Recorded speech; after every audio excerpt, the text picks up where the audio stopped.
There we go. What's good, everybody? How y'all doing? God bless y'all this morning. It is Overflow Nexus, giving y'all the latest and greatest updates on the financial markets. Hope y'all are doing well this morning. I'm chilling. I'm good. I honestly just woke up not too long ago, like maybe an hour ago, so I'm a little slow this morning, but I'll wake up and give y'all the real deal in the market. So how y'all doing? What's up, chat? I hope y'all are doing well. Um, y'all know today is going to be, if y'all were here last time, y'all know today is going to be a educational session. I'm going to be teaching y'all the Japanese style of how to trade the markets using Ichimoku. Some people are not familiar with it. Some people just don't want to even bother with it because it looks crazy, which I do understand. It does look crazy, but it's actually very easy to use when you start to learn it and break it down, and you could look and see if you have a trade at one glance. Imagine just looking at the charts and saying, "Oh, there's a trading opportunity with one glance." So that's literally what Ichimoku Kinko Hayo means. It means uh, one glance equilibrium chart. So that's what it means in Japanese, if y'all don't know. But how y'all doing this morning? I appreciate y'all taking out the time to be here. It's a blessing to always have people on the stream, whether it's a large number or a small number. Any number is good. Even zero is good because it's just a blessing to be here another day. So once again, hope y'all doing well. Uh, I'm just trying to, I want to know how much knowledge do y'all have, on Ichimoku, if y'all even know anything about it at all. I know there's some people that do follow, that have been following me since YouTube and since I crossed over to Twitch, that do have an understanding on it. So anybody that's new, speak up or forever hold your peace, because I am gonna be, going a little. I won't say it fast, but I'm a teacher like it's a college course. So y'all take notes, have a pen and paper out, and also look for live trade to see if I could find any trades live, so I could show you some examples live with it. Um, I I'm looking at the Dow Jones right now. Hopefully, I catch something on there. Um, Sometimes you don't always get trades in the market. Sometimes you get, see opportunities late because you stick with your rules, and when you stick with your rules, sometimes you miss opportunities because you don't want to deviate from it. But I do see a potential opportunity on this hour time frame looking at the Dow Jones index. Uh, what's up, Cage Breaker? How you doing? I appreciate you being here. How's life been treating you, man? What's new with you? You said a little new. I was taught some basics last year, but I still feel lost with it. LOL. Yeah, man. That's what this session is gonna be about today. I'm just gonna be teaching more so and just talking. So yeah, if you have pen and paper, take notes, man. I'm just gonna, you know, break it down as best I can to, everybody that's watching, and then hopefully people get some get understanding on how Ichimoku works, because it's not easy to trade it. Your first time until you get some knowledge behind it, because there's a lot of people on the internet that teach it differently, but if you learn the Japanese way how to use it, then it's a lot more effective and it's a lot more useful. So that's why I'm gonna be teaching it that way, how Japanese traders use it. Some people use it for, to catch the trend. Some people use it to use the crossovers, the breakouts, but there's rules for it. So I'm gonna just give y'all some insight. But yeah, man, I appreciate you wanting to learn more about it. You said, "Good man, God blesses." Even in our hearts, exactly. So yeah, man, exactly. Um, Let me find the scripture that I have today, because you always know I always start off with some scripture or prayer or just acknowledging Jesus before I get started. So let me see. I should have wrote it down last night because here it is. All right, I got it. Um, I want to go with this first because before I say the scripture, because I know there's people that are nosy in life, and you know what I'm talking about. people that be nosy in your lives, people that always, uh, want to act as if their backyard is cleaned all the time, and they don't have any skeletons in their closet, and people always want to point at your life and look at your life and judge your life based off of what they see and hear about you, not having a real understanding on what you're going through in your life, and just judging from the outside and they're not in your shoes. um, I know people that, and this is for like people that even I've seen people like on Twitch that have started from nothing, and YouTube that started from nothing, or even celebrities in our lives that started from nothing, and they start to grow a following, they get bigger, they blow up, and then people from their past start to show up and start to talk nonsense and lie on their name, and it's like sometimes people just want to live a private life. And today's scripture goes on with living a private life, and living in a way that it doesn't bring too much attention to yourself. So I'm gonna read this scripture, and then I'm gonna just talk about it a little bit. But this is the King James version. It's 1 Thessalonians 4:11, and it reads, let's see right here, and that ye study to be quiet, and to do your own business, and to work with your own hands as we command you.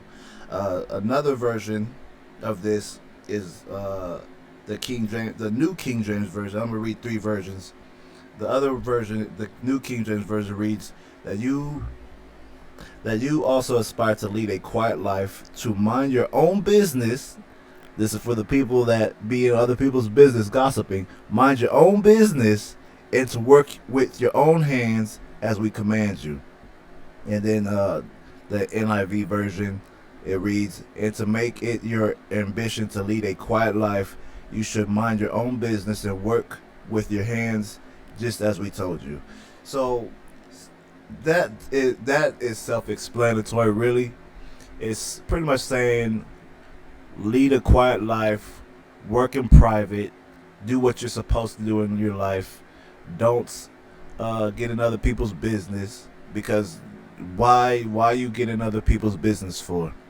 Yes, there's people that gossip and that live off of other people's shortcomings because they gossip about them. But is that something that we should really be doing? Is that something that we need to put at the forefront? Like those people that always try to expose people all the time, and make them look like they're bad, like a bad guy or a bad person or whatever the case may be. And there's only one side of the story, and people only talk about that one side of the story, and nobody talks about the other side of the story. It's like as if they don't care about it. So it's one of those things that we need to realize as a society. We have to realize sometimes when we talk about others, in a public setting or public light, we could tarnish their name. I was actually reading, actually no, not reading. I was actually listening to this article on this young gentleman named Kai Cenat. It's interesting because I've seen a few of his live streams, and I know he's blown up quite a bit, and it's amazing how far he's come. And I was seeing that he had some allegations and all that, and it was crazy because I'm not gonna go into the details on what allegations they were, but he's as when I watch his stream, I could tell he's a very humble young man. He stays to himself. He does good to others, and he tries his best to accommodate and be as generous or as hospitality, show a lot of hospitality as possible to who he brings into his home, right? And so what was happening in his situation, his name was brought up in a bad light because of something that had happened at a event he thrown. And the young lady that talked about the situation, whether she used his name to make the topic bigger than what it really was, or to uh, expose somebody in that light. She could have gone about it in a different way, but if what happened to her happened, and she had every right to say it, but she could have went about it in a different light, so no names or reputations were harmed in the process. Especially when the bigger you become, the more in life. This is why I always say that there's so many different types of wealth in life, and there's a social wealth, right? Social wealth is what we call influence, uh, social power, where you have connections, meaningful relationships. Social wealth is a wealth that we don't really talk about. We talk about finances as a wealth, but we don't talk about social wealth. And social wealth is one of those things where uh, when you start get climbing higher in life, in what we call the social hierarchy, where we got people that are normal folks, and you got middle class, upper class, and then you got really people that are really living life on the top. So when you start living your life on the top, a lot more eyes are going to be on you, and a lot more people are going to start looking at every little detail of your life. And you try to live a private life, but sometimes your life is set up in a way that you really can't hide anything. So you try to be as private as possible. But that's why the scripture says to live a quiet life, uh, in work, in quiet.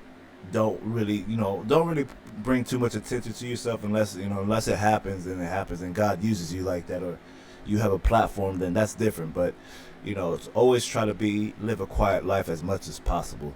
This is why you won't see me flexing my lifestyle or my life that I'm building, because what's the point? You already have 1,000 people doing that. You have 1,000 day traders or more in this world, already flexing that lifestyle. So what's the point of flexing a lifestyle that everybody sees all the time? It just doesn't make sense. So always stay private, stay to yourself. And then you also got haters out there too, that they want to know what you're doing to see if you're going up in life or going down in life. So I don't know, but to me, it's better to be private, be quiet about your life, don't talk too much, move forward in everything that you could do, and try not to make it so that you cause too much attention on yourself. That's just how I look at it. Y'all can tell me if y'all agree, disagree. uh, I don't know, for y'all. For me, I think it's best to be quiet because hey, why you want unnecessary eyes on you? Especially those that are in bad with the law too. So hey, why not? But anyway, I just wanted to say that. I want to also say this because I heard something funny yesterday. I was talking to my older sister. It was funny. She said she was talking with a friend of hers, and he was, she said to him that he's similar to me because he says whatever the hell he wants that's on his mind, right? Excuse me. So what ended up happening? He said that you have to look at life like you have 50 summers left, right? And when you think about that, it's kind of funny because you don't think how long you're gonna live in life, but 50 summers is not a lot. And I don't know how old some of y'all are. Some of y'all are probably in y'all's 40s. Some of y'all are probably in y'all's 20s and 30s. Just think 50 summers from now, you're going to be 70, 80, maybe even 90, or probably even dead. So it's crazy the way he, worded it. But if you look at life like you have 50 summers left, definitely try to enjoy every single moment that you have in this life. Make the most of everything you have. Make the most of what you're doing in your life, because why waste the little time that you have? Our life is like vapor. Celebrities, like last year, no one expected Kobe Bryant to go out, and or Chadwick Boseman, and all sorts of other people. So just think of life like you have 50 summers left. Make the most of it. Do the best you can to, leave a legacy behind, and try to live in a way that's pleasing to God. And hey, that's the most success you could have is have a life that's pleasing to God anyway. Everything that we have in this life it means pretty much nothing if you don't have God anyway. That's the greatest riches that you have, is a relationship with the Lord. So that's what I wanted to say. Mind your damn business. Work hard. Live life like it's like you don't have tomorrow, and leave a legacy behind and live a life pleasing to God. So that's really what I wanted to say today. But we're gonna get on to this ICHIMOKU 101. I want to really dabble in teaching you guys. I know some of y'all been asking me. I'm gonna teach y'all where to look at the market and how to go about it. So we're gonna go ahead and switch over to the charts. I'm not gonna be here too long because I want today to just be an educational session, not a live trading session. If I do see something, I'll probably stay tuned and look at the charts to take a live trade with you guys. But if I do or don't, what depends on what I see. So I'm gonna just pick a random chart. I'm gonna use cryptocurrency. I'm gonna go with Ethereum. It's random. I'm gonna do a crypto, one stock, and one forex pair. So that'll be 3 different things I look at, and make sure I go from there with you guys when it comes to learning how to trade ICHIMOKU. So as y'all see, this is ICHIMOKU. It looks crazy. Y'all probably look at it like, where to start. I don't understand it. The original ICHIMOKU, before it had the clouds and everything, it started off like this. The 2 moving averages, right? So these 2 moving averages, or EMA lines, whatever you would like to call it yourself, the red line is called the Tinkinson line. It's the 9-period moving average. And then we have the Kijinsen, which is the blue line here, which is the 26-period moving average. All right. So let me go with the red line first. I'm gonna just break it down. I'm gonna just add component after component. So if y'all need me to slow down, then, or whatever the case may be, let me know. But this is what I'm gonna be teaching you guys today, and we're gonna go over some strategies. Hey, what's up, Viper? How you doing, brother? Appreciate you being here, man. God bless, bro. Appreciate the love and support this morning coming through. So you guys, trading this style is pretty damn simple, honestly. I had to revamp my style just a little bit because I noticed some stuff that I could have done a lot easier when trading this. There's actually a very easy method in using this, and I'm actually applying that more lately and seeing trades go better. You said you chilling, bro? You said still drunk from last night. Dang, I missed it, man. I wish I caught that. How was your stream last night, bro? Yeah, let me know, how was your stream? It sounds like you had a crazy stream last night. Oh, working? Got you, bro. Got you. I feel you. How's work going? Stream was a good one, bro. All right, cool. I see. That's what I like to hear, that the stream was good and all's well with you. And I enjoyed your reel on Instagram. That mug had me laughing. I had sent it to my sisters, and they enjoyed it as well. I was like, dang, if God talked to me like that, man, I feel itty bitty. Shoot. But you said I just got logged in, bro. Hopefully we have a slow day till break. I hope you have a slow day as well, man. Because being drunk and at work sucks. I'm not gonna lie. I never been drunk at work, but I've been I had that feeling of having a hangover, and it sucks. So I definitely understand what you mean, and you're welcome for sure. But you guys, this is the red line here, the 9 moving average. You said these are futures. Now this pair is cryptocurrency, and welcome to the stream, brother. I appreciate you being here. Something to remember. I remember you catching you on Kitty Kate's stream, and we chatted it up on there. So I appreciate you being here, brother.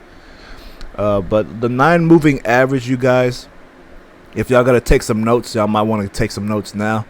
But the 9 moving average is what leads the market for Ichimoku. So if the market is above the red line, you're looking for buys. If the market is below the red line, you're looking for shorts. So that's something, easy to remember, right? So whenever you see the market stay above here in this area, you're looking to go long. So even though we're on the hour time frame, what you could do, go to a smaller time frame, right? And check out this area and see what the market is showing you at this area, and you can ride this trade up to this resistance point, right? So what you want to do, and I always keep fractals on, you want to identify levels of support and resistance, right? The reason why you want to identify those levels is because you want to see where you want to take a trade. I always tell people, if you don't understand this one rule of the market, you're always going to lose trades. Always trade at levels, that whether that be support, like basic level of support and resistance, fractal level support and resistance, the moving average support and resistance, because this red line also acts as support and resistance as well. You see how it bounced off of this level and then moved up. Another way to identify, you see where there's so many fractals here, just put a line at this area, or multiple lines in this area, boom, right there. So we know this level, let me zoom in for you guys that can't see it or that have bad vision. If you look here, look right there, look how this market is holding between these two levels here. So if the market plays and holds this level, you're looking to go long, because this level is a support. And you see here that it broke support, and look, support is now shattered here. All right, so looking back at this area, look what's happening. We have support here. We're staying above the moving average. When price crosses above the red line, you can take a trade if it makes sense with your rules, right? So what I'm saying is, say if you have momentum, all right? If you have momentum, you might want to take this trade depending on if it's bullish or bearish. In this case, since I'm using this type of indicator here, this is showing me that there's overall sellers in the market, but if I look at this black line, it's above the 50, it's still overall bullish. So that's why I would take a long in this area and look for a trade on the smaller time frame. Let me show y'all what I mean. Let me go down to like the 15-minute time frame from here. So we're gonna mark this point. You said, are fractals part of Ichimoku? No, fractals is made by, I think it's William. I forget his name. William something. I just know his name is William. But William made the fractals, so you have to set the fractals up on your chart yourself if you want to use it. You said, I play the pullbacks to the 9 on the MES and SPY 2. This TA is definitely useful for trading multiple entries. It definitely is. Let me show you this real quick. Alright, so we're going to look at this level here. We're going to go down to the 15-minute time frame. I'm going to show y'all something. So this is where we were looking at the market in this area, right?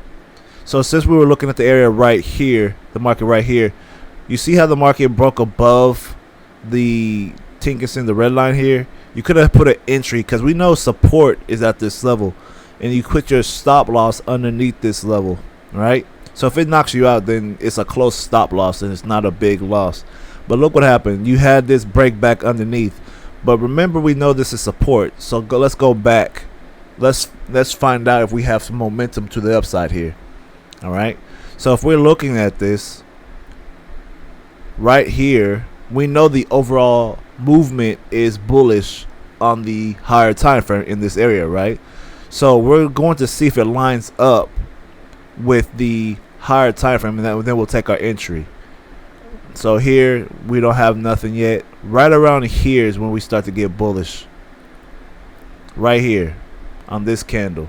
So if I clone this line, this will be your entry right there, right?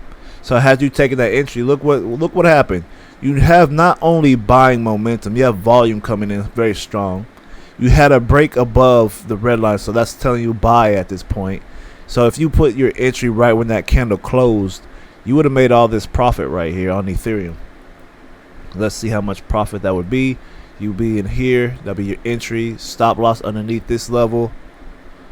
If you traded it all the way to the top, that would have been at least a 2.24% gain.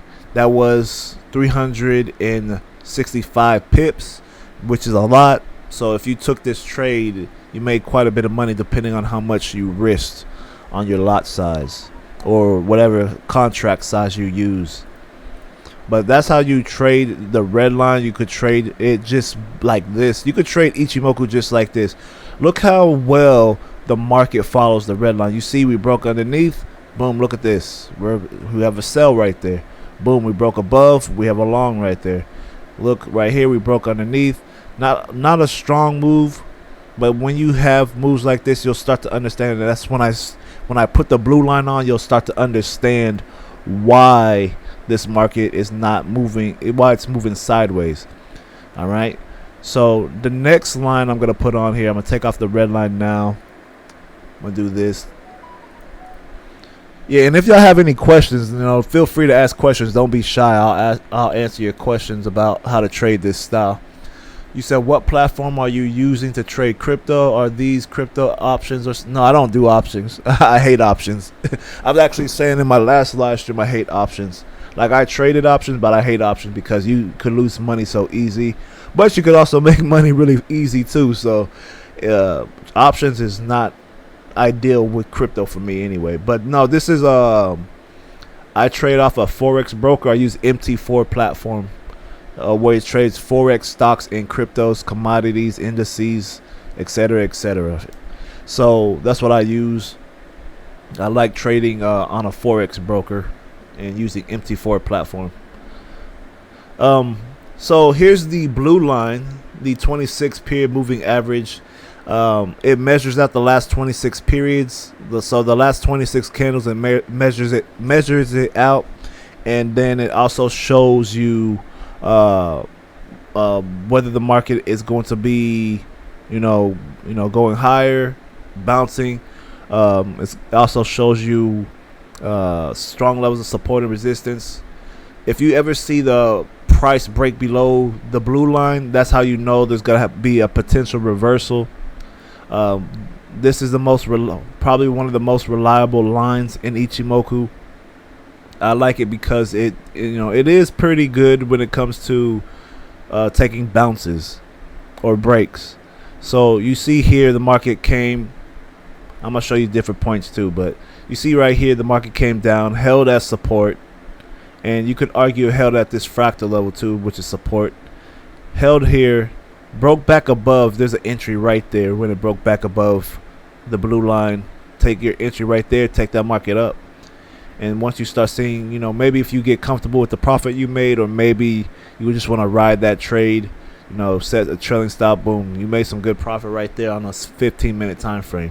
Something simple. But look here, this is what we want to see. You see it also follows the market pretty well. The thing I want to say about the red and the blue line, they act like lovers, right? So whenever they're close together, the market's trending, or it's going to be moving sideways. And if they start to move far apart, that means the market's out of equilibrium. I'm going to show you in a bit. Another thing to take note of, whenever you see the blue line go flat, take note of that, because when that line goes flat, this is telling us that the market's starting to slow down, right?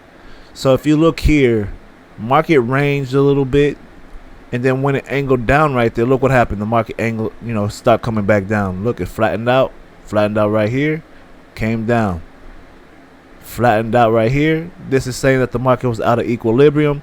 The candles always want to stay close to the blue line. So if you ever see the price get too far from the blue line, think a potential reversal. So right here, we might have a potential reversal at this current point in the market. This is actually This happened a while, so let's see what happens. Let's play this out. Let's see what happens here.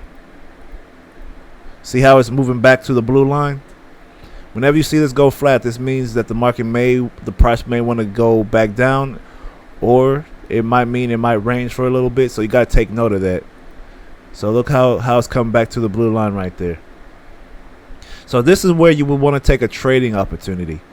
So I always tell people, if you're going to trade Ichimoku, look for trades at the blue line, because you'll get some pretty solid trades here.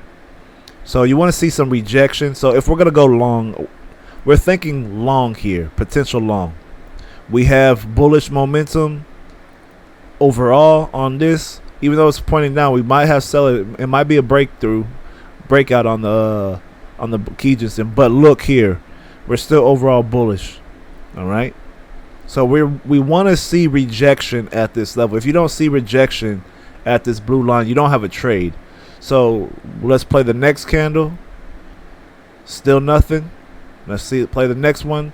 So we're breaking underneath, but look what happened. We have a bounce. So that's something that we want to look at. All right. So the next thing we want to do after that, we want to see what the next candle is going to be. So we technically could trade this right now, because this is price action right here. This is a morning star pattern. All right. So it's good to know your price action candle. So what we could do, we could put our long position right here. Let the market trigger us in. So put it slightly above that candle. Put the stop loss underneath this level. So probably like right here for a tight stop loss. And then we'll aim to either back to this level or look for a 1-to-1 ratio. So let's say we do that from there to there. So let's say this is our target points, right? That's our 1-to-1 measured move, that in wave. All right.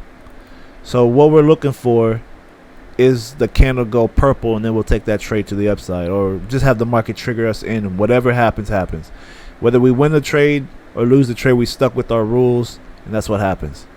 So let's see, did it trigger us in? Nope, it hasn't triggered us in right there. Let me make sure. Did it trigger us in? Nope, we're not triggered in the trade, so it's still good to go. And this happens. This is how the market moves. If it breaks through here, then that's what happens. If it goes up, that's what we are expecting. All right. So next candle. So now that we have two bearish candles, now let's look at the market structure. All right. Look what happened here. I'm gonna explain this too. We're back at support. See that? We're back at support. These fractals made support here. So now that we see that, now we can start doing this. Now we could start moving our trade lower like this. So now we could let the market trigger us in from a lower point. We didn't get triggered up here. If you put a buy order, like a buy limit, your buy limit would have got triggered, or buy stop, it would have gotten triggered. So now we're looking to get in at a lower price. So right here, let's see what happens. So we got our stop loss here. We got support here. If it continues to go lower, then that means that the market's reversing and we broke structure. So let's see what happens here. So we broke structure, and now look. This is a trade that you don't even take. You're not even entering into the trade now, because now we're thinking potential reversal at this point. However, look what happened here. I'm gonna show you one more thing, and then I'm gonna put on the red line, and we're gonna observe this market with the red line. So right here, look, we still have our last level of support right here because of this fractal, right? So technically, we could still move this lower, move it down a little bit, and look what's happening. We have a indecision candle.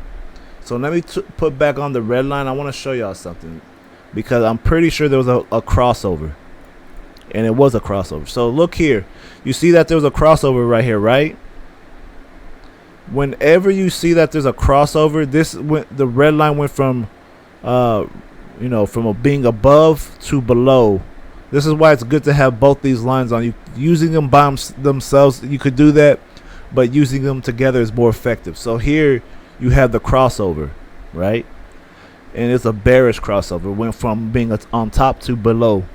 So now you're probably thinking probably a short time, move to the downside, and we did have that move to the downside. We found support. If we break support here, then most likely the trend is going to follow this crossover right here. All right, you always want to follow the direction of the crossover. So had I put this on here, I probably would even, really look to go long. But look here, let's see if we're gonna hold at this level and see if we bounce. If not, most likely the market's gonna trend to the downside. All right, so let's play a few more candles. We got a little breach there, rejection. Okay, let's see what happens. So now the trade is triggered right there. All right, so let's continue. Continue to play this. So you see here we had a bullish crossover. So we're thinking stay bullish until we get another crossover. So if you start to see multiple crossovers, that means the most likely scenario the market's going to start ranging. So if we get a cross here, we have to be careful if we get a third one, because that means the market's going to be ranging sideways. But let's look. So we're still here. Okay, we got a bearish crossover now. Now we have a bullish crossover. Well, actually, we're about to get one. Let's see. Let's see. No, we're bearish. No bullish crossover yet. And you see how it's staying flat right here. This is a ranging market. This is how you know if the market's going to be ranging, when you start to see multiple crossovers like this. We had a bullish crossover here, bearish crossover here. Market went flat right here. Had a bullish crossover here. Let's see what happens here. And always stay with the direction of the crossover, even if it's bearish. If it goes from bullish to bearish quickly, always stay with the bias of the crossover, always, because that's where the big trades happen. So if you took a trade right here, you had a bullish crossover, price broke above the Tinkerson, the red line here. You could take a trade here, but is there momentum? Let's see. Yeah, we're starting to get some momentum, so we're still thinking long here. So let's hold that long. And look here, we're technically fine, because look, we got triggered in the trade down here, so we're still in good profit, so we're not worried about it. So let's continue to play it. Let's see what happens.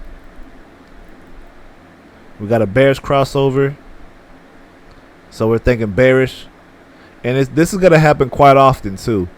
If you see this, you have to make a decision in your mind. Do I want to take a trade, or do I want to stay away from the market? In this particular instance, I personally would stay away from the trade.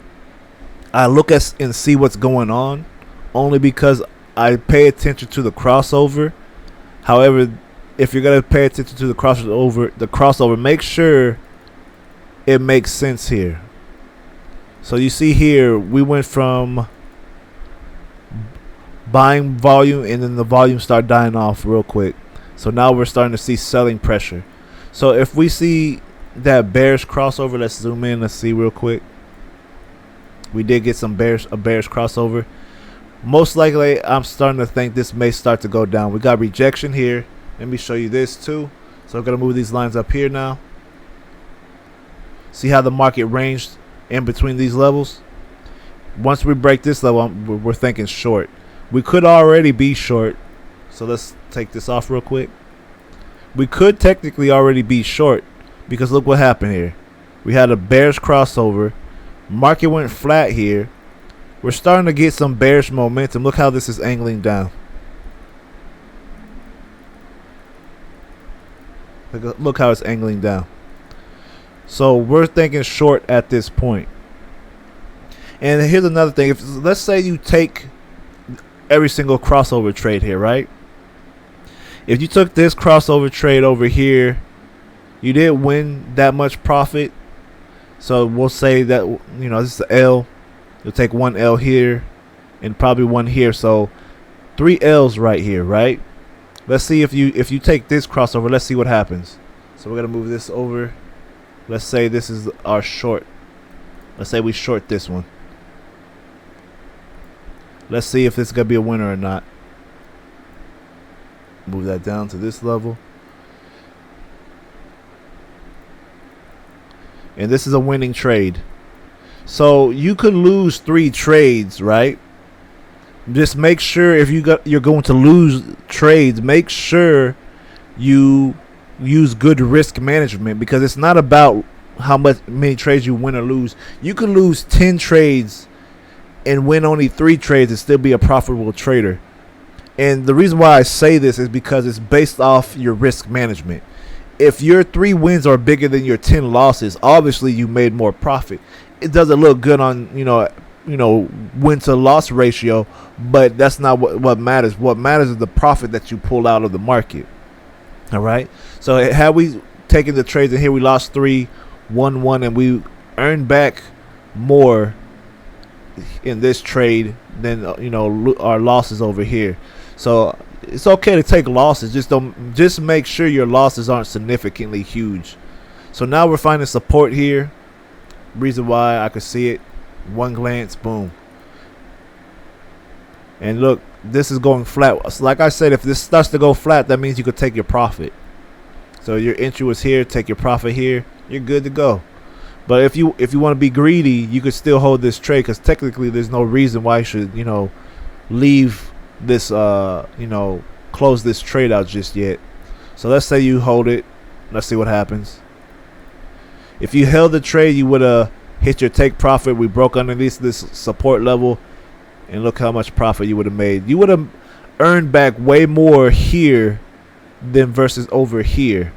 You took 3 losses, but you had a big winner. All right, for 435 pips, and that's like a 2.67% gain right there. So that's a big win, pretty big win. Now, depending on where your stop loss was, and this is why you got to be careful. If your stop loss was here, then you might have lost, because look at this spike. The market did spike here. So I always say, if you're gonna trade this strategy, like sticking with the TK crossover, always put it above that level.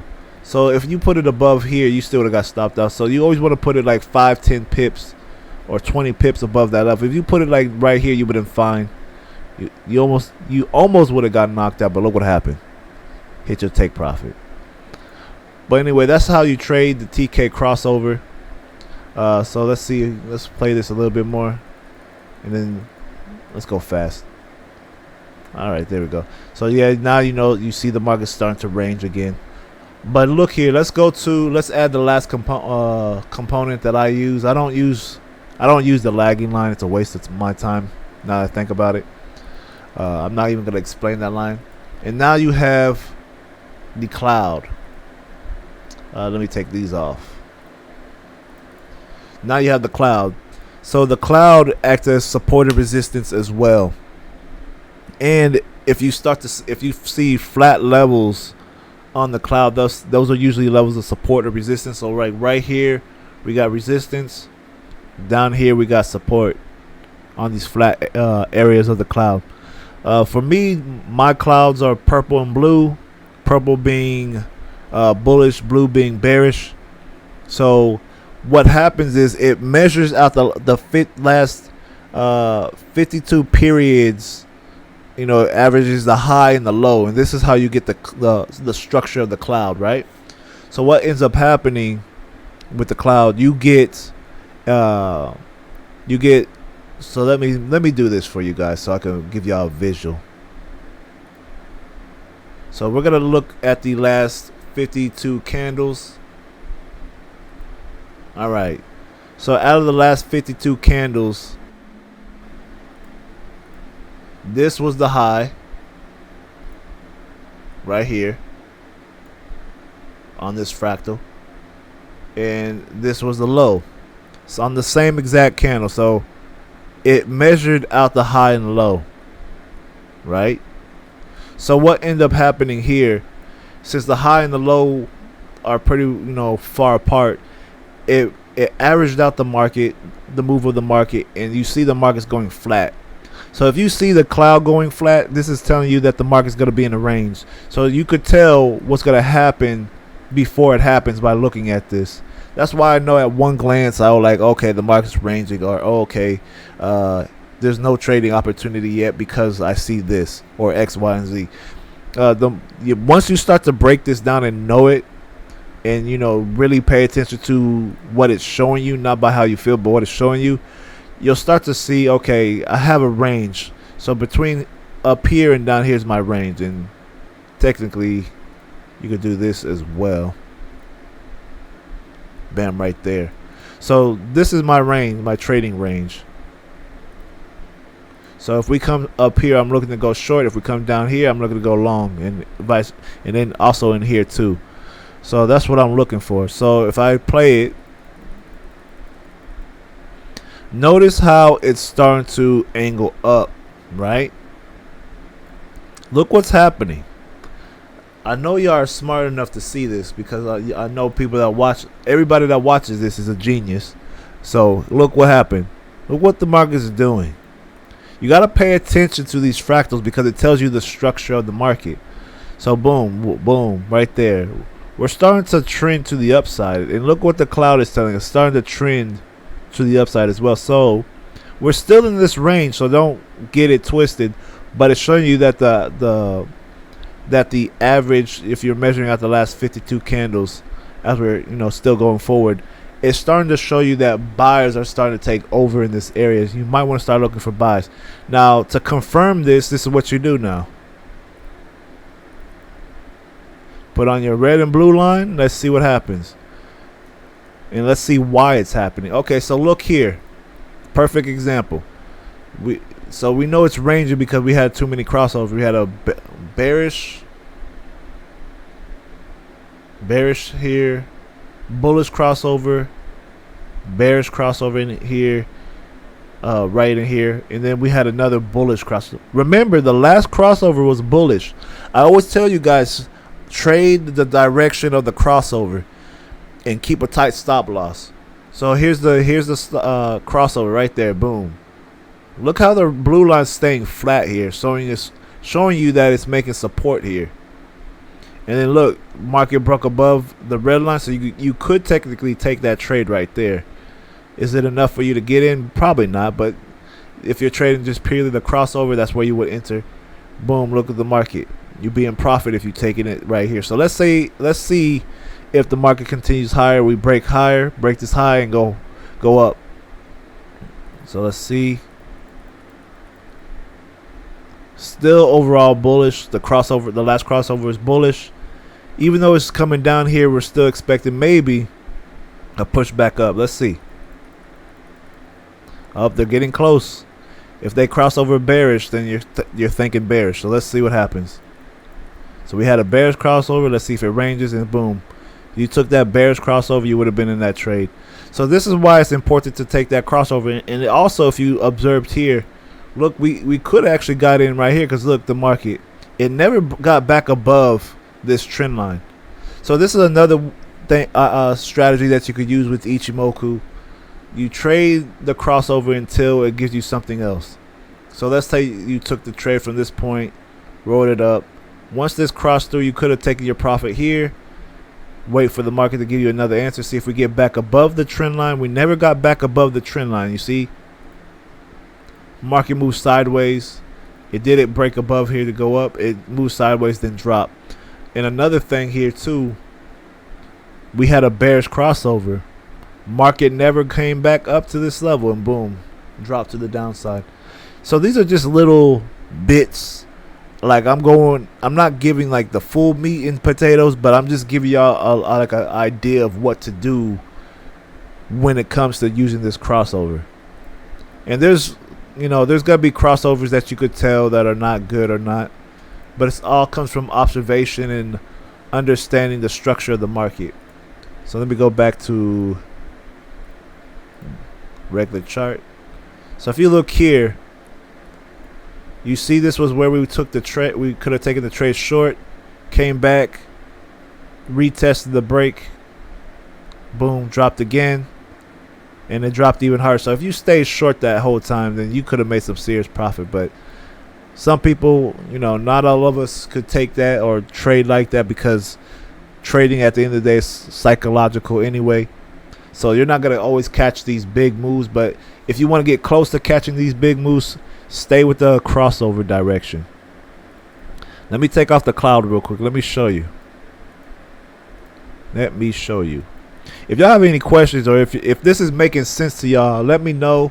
Or if I just lost y'all completely, let me know as well. But look here. Look what's happening.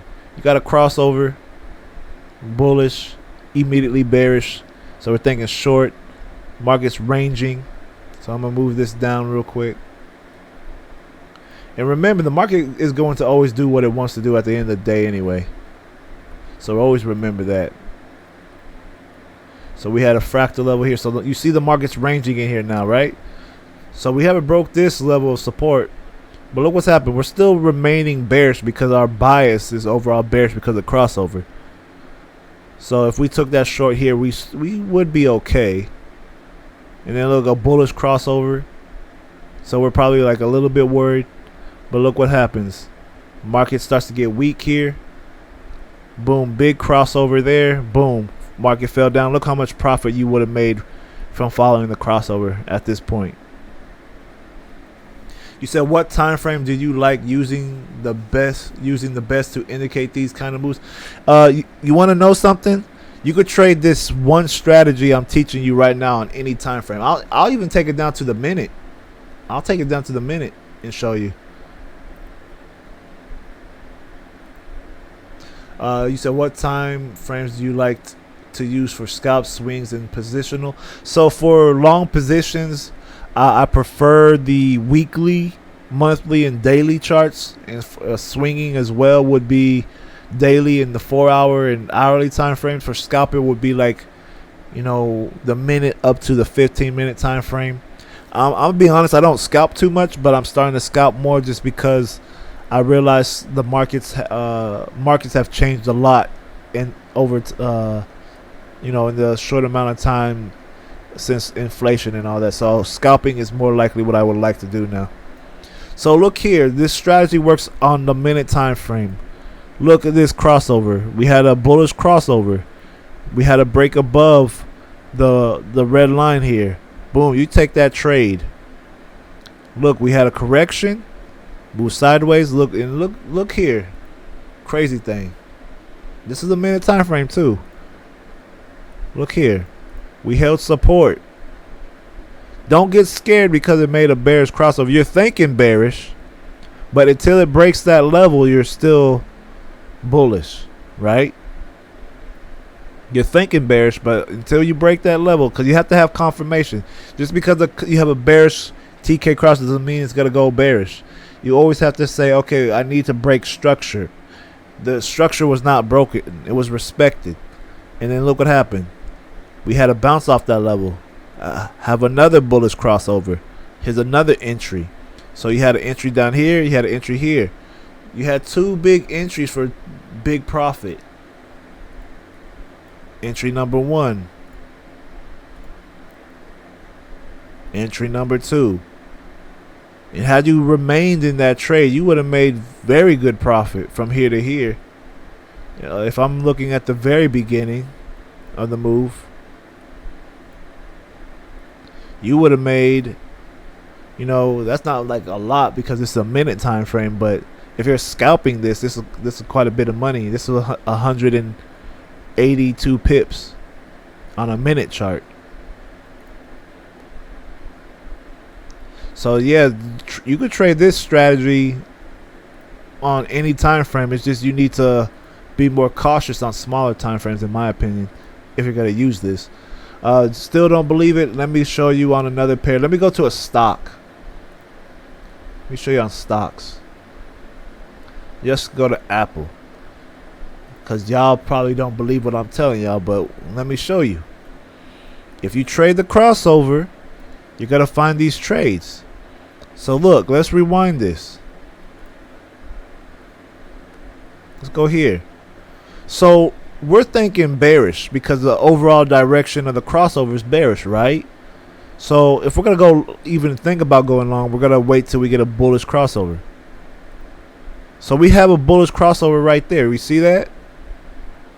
So we're gonna wait and see if we're gonna take a long. So I'm not gonna show you exactly how I go long, but I'm saying I would start to think bullish here. This is a minute time frame on Apple, right? So look here, we're still bullish. We haven't broke this level. We haven't broke the red or blue line here. So let's see. Still holding there. We have a reversal candle. That's a hanging man or inverted hammer, whatever you want to call it. So here, what we could do, let me see, put our entry right there, stop loss underneath that level, and this is how I'm gonna find my targets. Boom, I have my targets in place.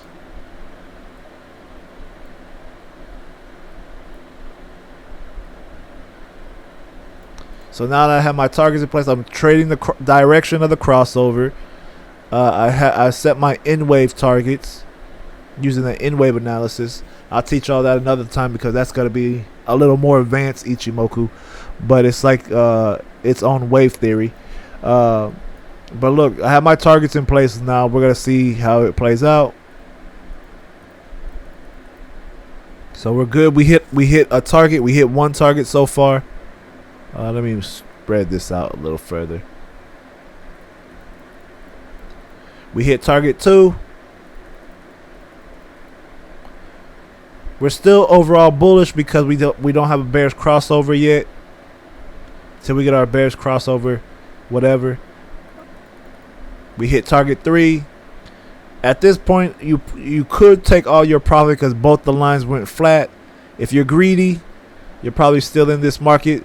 So if you're still in this market, move your stop loss up. That's all I would say. And let's see. And we don't hit our 4th target, but we hit 3 targets out of 4. That's still good. So let's say we entered right there, right? Because technically that's where you want to enter. So about right there.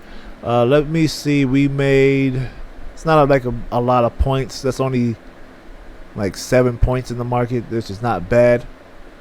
But let me show you something.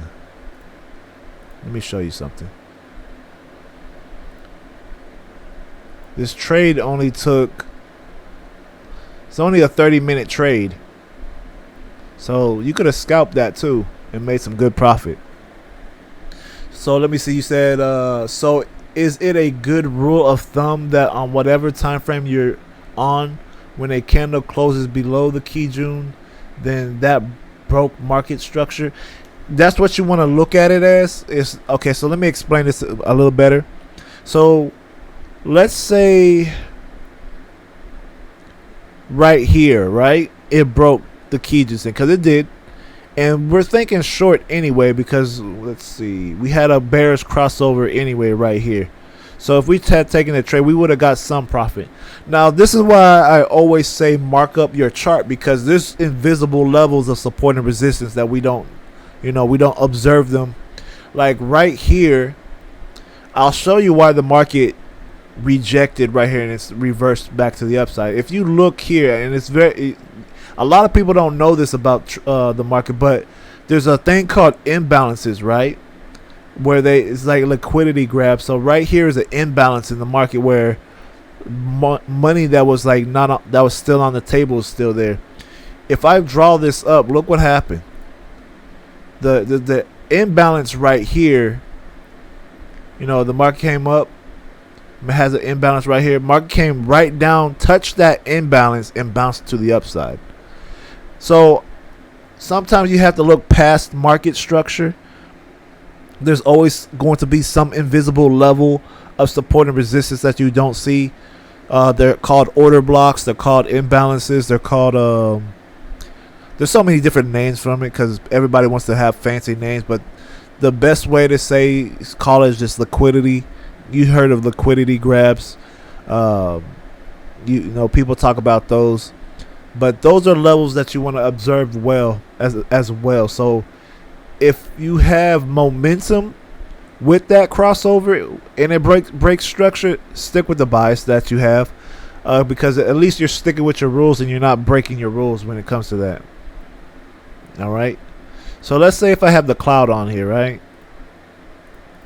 The cloud could also prevent me from taking bad trades. And I'll tell you, like here, right? Actually, if I had the cloud on, I probably would have been a little safer. Because look, you might not see it right away, but right here is a flat part of the cloud. I'll make that a little thicker. Excuse me. So right here, you see that flat part? Oh, actually, you can't see it. My face is in the way. So right here, you see this flat part right there. If I move this up right here, I know I have support. So if I go over, look where the market landed. Touched, bounced, up. So this is the benefit of having the cloud on as well. So you could have actually got in at a lower position. Now it comes down to confidence as well. Are you confident to even take this trade at this point? And I also have cheat codes anyway. I have color changing candles. When I see it turns gray, that means we have loss of momentum in that direction. So we had loss of momentum going up, market fell. We have loss of momentum going down. Look what happened. The market went up. We have loss of momentum at this resistance up here. Look what happened. Market moved sideways, then it dropped. This could also be a correction because we haven't got a bearish crossover yet. And then also we're above the cloud. We're bullish, but it's starting to flatten out. So that's something I would watch. So let's see what happens here. And there is support right here, or potential support. Let me show you. We have a fractal level right there. Let me change this to aligned. So we have a fractal level right here. So we could potentially bounce right here, but I don't know until I see the next candle. So look, see. So we have a gray candle. Oh no, it's blue. So we actually might break here. Let's see. We don't have a crossover yet. Let's see. So now we have a bearish crossover.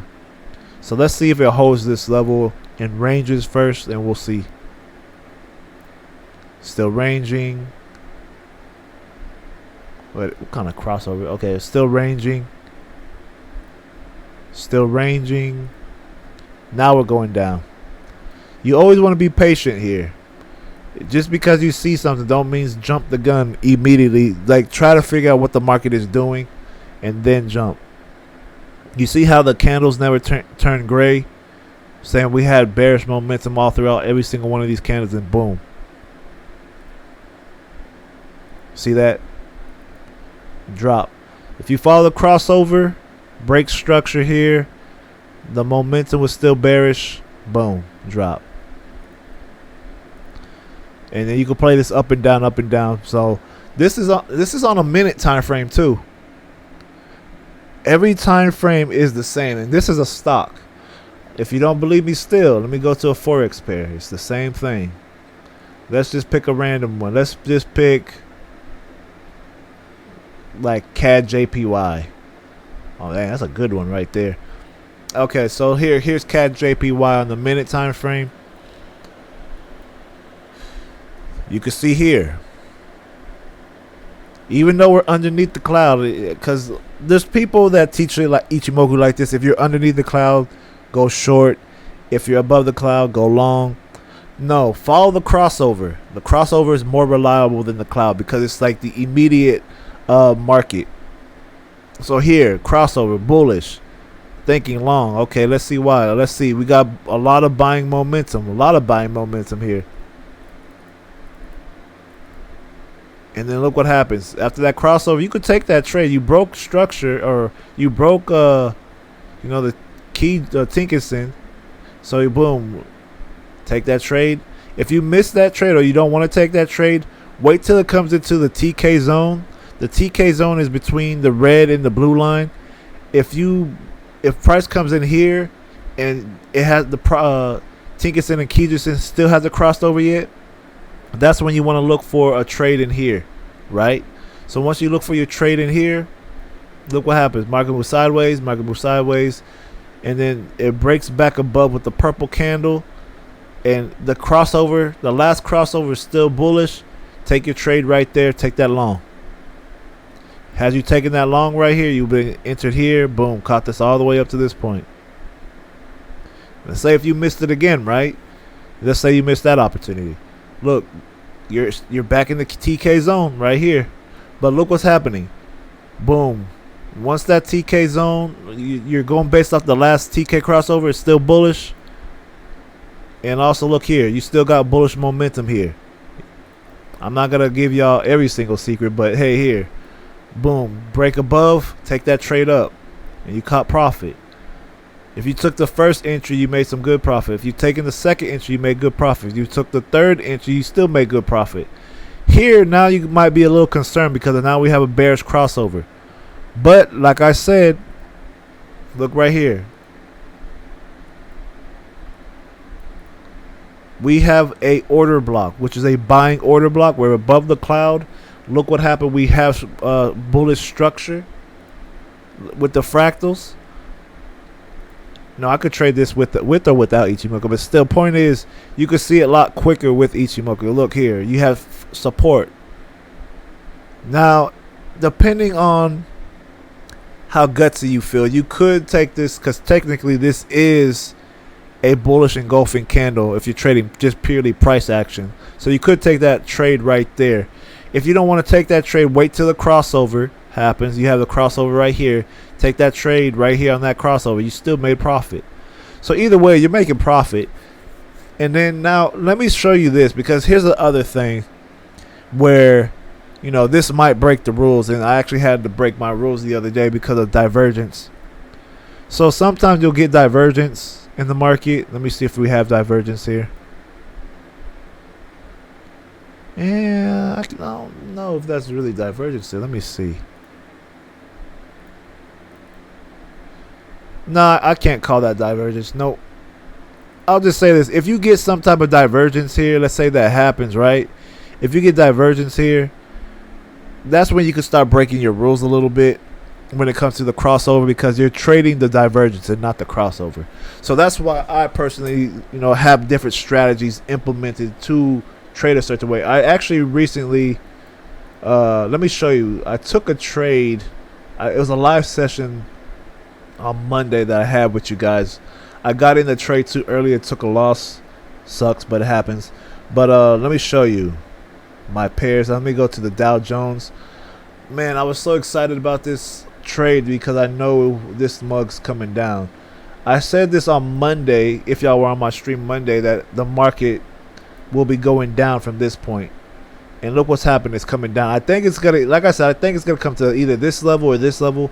Overall, I'm looking at this level.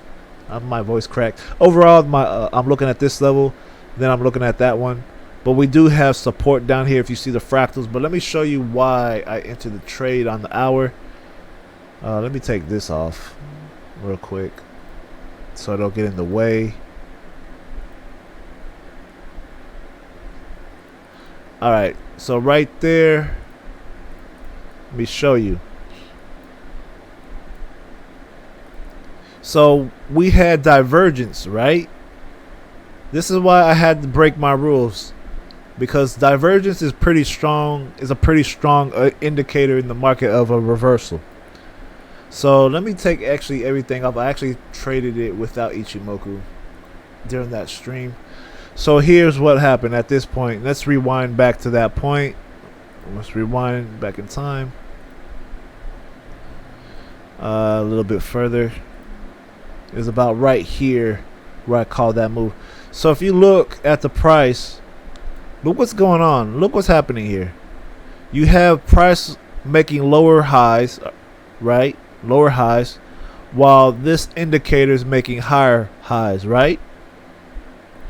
If you see that, this is called divergence. So if you want to trade divergence in the market, you look for stuff like that. There's different types of divergence. Some people don't know what divergence is. This is it's not always it's not 100%. And if you have any trader tell you that any strategy is 100%, walk away and say screw off, because there's no such thing as a 100% trading strategy. There's no holy grail trading strategy. The only holy grail in trading is you. You have to be disciplined. You have to be your own holy grail by being disciplined. You have to be your own holy grail by being patient. You have to be your own holy grail by having good risk management. If you lack those three things, you are going to be a sorry trader. And that's why I always say right here, and I'm not trying to be rude, I'm just saying because I used to be sorry, like real sorry. And sometimes I still make stupid mistakes. And you always have to have that learning mentality. What am I learning? And always be a student to the game. If you're one of those traders that you think your strategy is perfect and you don't think you could make your strategy even better, you're losing out on making yourself a better trader. I change my style just a little bit every year. I change my style just a little bit, little by little. People that used to watch me on YouTube before I crossed over here, I had a different indicator down here because it was giving me entries, but it wasn't giving me the entries that I wanted. I wanted to get in with the big money. I wanted to trade it with the momentum of the market. I wanted to trade with where the money's going before it even happened. So when I started tweaking my style, and then I found these indicators, and I had a good teacher teach me how to use these. And so what ended up happening, I said, okay, I saw this divergence on Monday. If y'all watched the last VOD on here, I said, okay, this is where I'm going to look to go short. We have some hidden divergence. After that, look what happened to the market. Market ranged a little bit, and then it dropped. And then not only that, look what happened here. It ranged a little bit more, and then it dropped. So now, look what happened here. I took that profit, but look what's happening. Even if I stretch this out, I'm still looking to go short. Still looking to go short. Because look what's happened today. The market's still bearish. Let me move this over. Boom. Market is still bearish. Still have divergence. And we even, also divergence even changed as well. And also those that are just jumping on the stream, welcome to the stream. I see y'all. Appreciate y'all being here. Say what's up. Don't be shy. Just gotta show y'all some love as well. Y'all, sitting there quiet, so I appreciate y'all sitting quietly. But if you feel free to say hey, say what's up. Hope y'all doing well. But look here, you guys. Right here, market made some more divergence. Look here. Market is flat. Made a double top. This is why you have to. This is why I get frustrated when people like trading. People treat trading like it's a game. You need to treat trading like it's a business. You need to also treat trading like you're a student to the game. A lot of people are not students to the game. You just want to make money. Oh, this is a strategy I learned. Oh, no, you need to keep evolving your strategy and your style of trading. And look here, the more you know, the better you're going to be as a trader. But keep it simple. But look here, the market made a double top. Bearish price action, bearish engulfing candle. Could have taken it based off price action. I'm not even using ICHIMOKU. I know how to trade so many different styles that I could pick any one and trade it. But here's the thing. If I'm going to trade a certain way, I'm going to stick with that. But I'm going to always keep it at a foundation level where I know the number one rule, always trade at a level. That's the number one rule. Trade at a level, whether that be, basic support and resistance, fractal or moving average support and resistance. Always trade at a level, because that's going to give you the best bang for your buck, first of all. And then look here. Once we got that double top, bearish engulfing candle, could have entered here, boom, short again.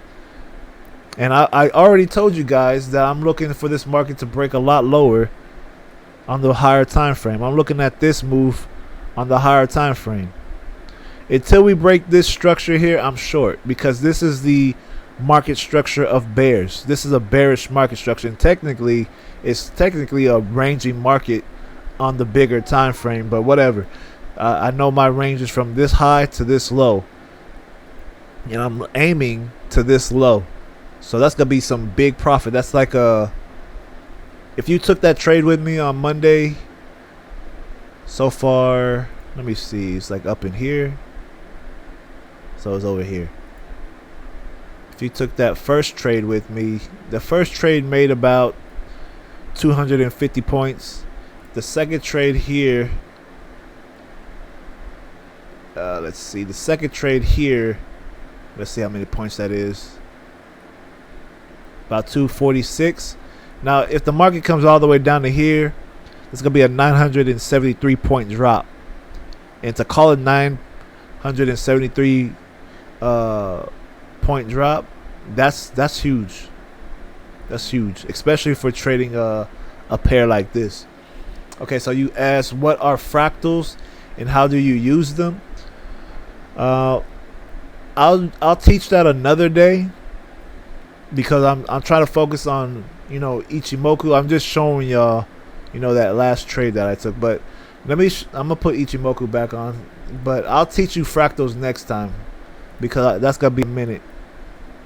But the best way to say what fractals are, just look at fractals as telling you its market structure here or support and resistance. That's the easiest way to say it.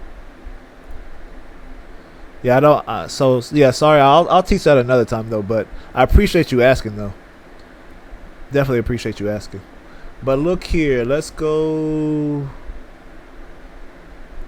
This is US 30.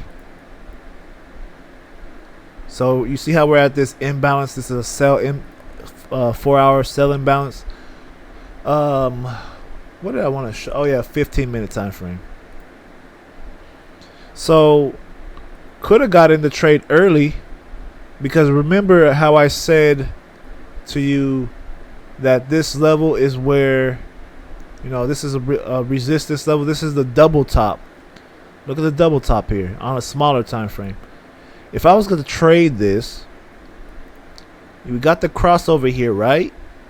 Now I don't like this because first of all, it's kind of far, and I'm trading like right at that level. So I wouldn't take this crossover. What I would do, I would wait until it comes back inside the TK zone like it did here. Then I'll take a trade. So once it comes back out, then I'll look to go short.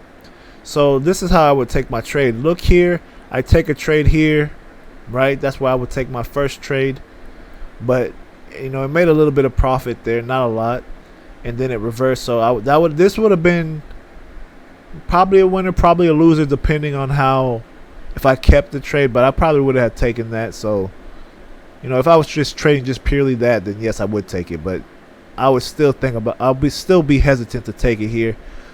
But look what happened. We had a bullish crossover. The market went bullish. But look what happened. It never broke this fractal level. Actually, it did break it. It did break this fractal level, but look what happened. It immediately came back lower. But let me see. Did it make another crossover? Because I'm missing something. Bearish, bullish, bearish. Okay, so yeah, right in here, I would have started looking for the trade. Because right here, it could still come down and then bounce here. So I probably wouldn't take this. I do like it for the bearish engulfing. And then also my candles were gray in here, so I probably might have thought about it. And then we also broke the red and the blue line together, so I probably might take that trade and see what happens. But overall, I'm not too fond of that one. But look here, market moves sideways, crossover right here, take that short and catch this big old trade down. So I lost one, I lost this one, but I won this one right here. And this one loss was like nothing compared to this. I won heavy here. So take that trade at that point. Boom. That's 208 points total. Now if you just took it to this price action candle, then that'll be about 104 points total, which is not bad on a 15-minute time frame, but whatever. But you still stay bearish because the market, look, it never crossed back over. So you're technically still in this short, Just wait for the confirmation to enter in again. Once it breaks back underneath the red line, take a short. And we're thinking about moving down to this level first. Any questions so far? Let me know. Any questions? Comments, concerns, thoughts? I know this is not I know this is not, easy the first time, but hey, let me know if this is all making sense to y'all. Appreciate y'all definitely watching and tuning in. If y'all like more educational Ichimoku classes, let me know, because not a lot of people trade the Japanese style in the market, so I like it. It's very visual, easier to get trades, in my opinion. You don't have to have the headache of looking for trades. Technically, we could take this short, or we could already be in a short right here. Looking at this chart, could look for a short right now once this candle closes too.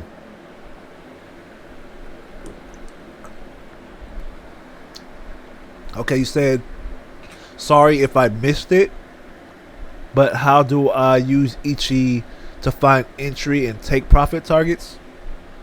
Okay, so for entries, entries will be based off the crossover and price breaking below or above, the red or blue line. So let me show you this, right? Let me show you this. And I told you, you could trade it just like this. You could trade Ichimoku like this if you really wanted to. But let's say if you traded it Ichimoku just like this. If price breaks below the red line, you could take a trade, right? So if you take a trade short here, oops, that's your entry right there, because we broke underneath the red line. I always remember the first thing I said about the red line. I said if you trade just like this, the red line is the direction of the market, the overall direction of the market. If you see the red line start to flatten out, that means there's like a range. Like here, you see how it's not really moving strong. It's not angled like sharp. That means the market's starting to range like right in here. So you want to avoid that. So pay attention to the angle of the red line. Now, right here, it's still flat, but if you're trading the breakout of the red line, that's an entry. So how to find entries is based off of the break above or below the red line, or price action. If you're trading price action, this is a bearish engulfing anyway, so you could take that. How to find targets and exits, that's based off of the. Now there's two ways to go about it, because I use the advanced style. So let me show you what I mean by advanced. I use the wave theory, the Ichimoku wave theory. I'm not going over that because that's gotta be a headache for y'all. But this is the wave theory targets. So you let's say if I entered at this point, this will be my entry right here. Broke below, we hit target 1, about to hit target 2 from what it looks like here. I believe it will, and that'll give us targets into this zone. So that's another way, using the Ichimoku wave theory targets. Another way to exit a trade. So let's say this. Let's say I took a trade here, right? The next place I would exit would be right here, because price broke back above our red line here. Take our short. Since it's a 15-minute time frame, this is a scalp. So scalp from here all the way to here. So once the price breaks back above the red line, this is where you want to take your profit, or that's a target point. So that's one way, if that makes any sense. He said, do you enter once the candle closes on the other side of the Kijun, or you wait for it to retest the Kijun? So I wait for it to close. For the Kijun, I don't really wait for retest unless it looks something. I'll find an example.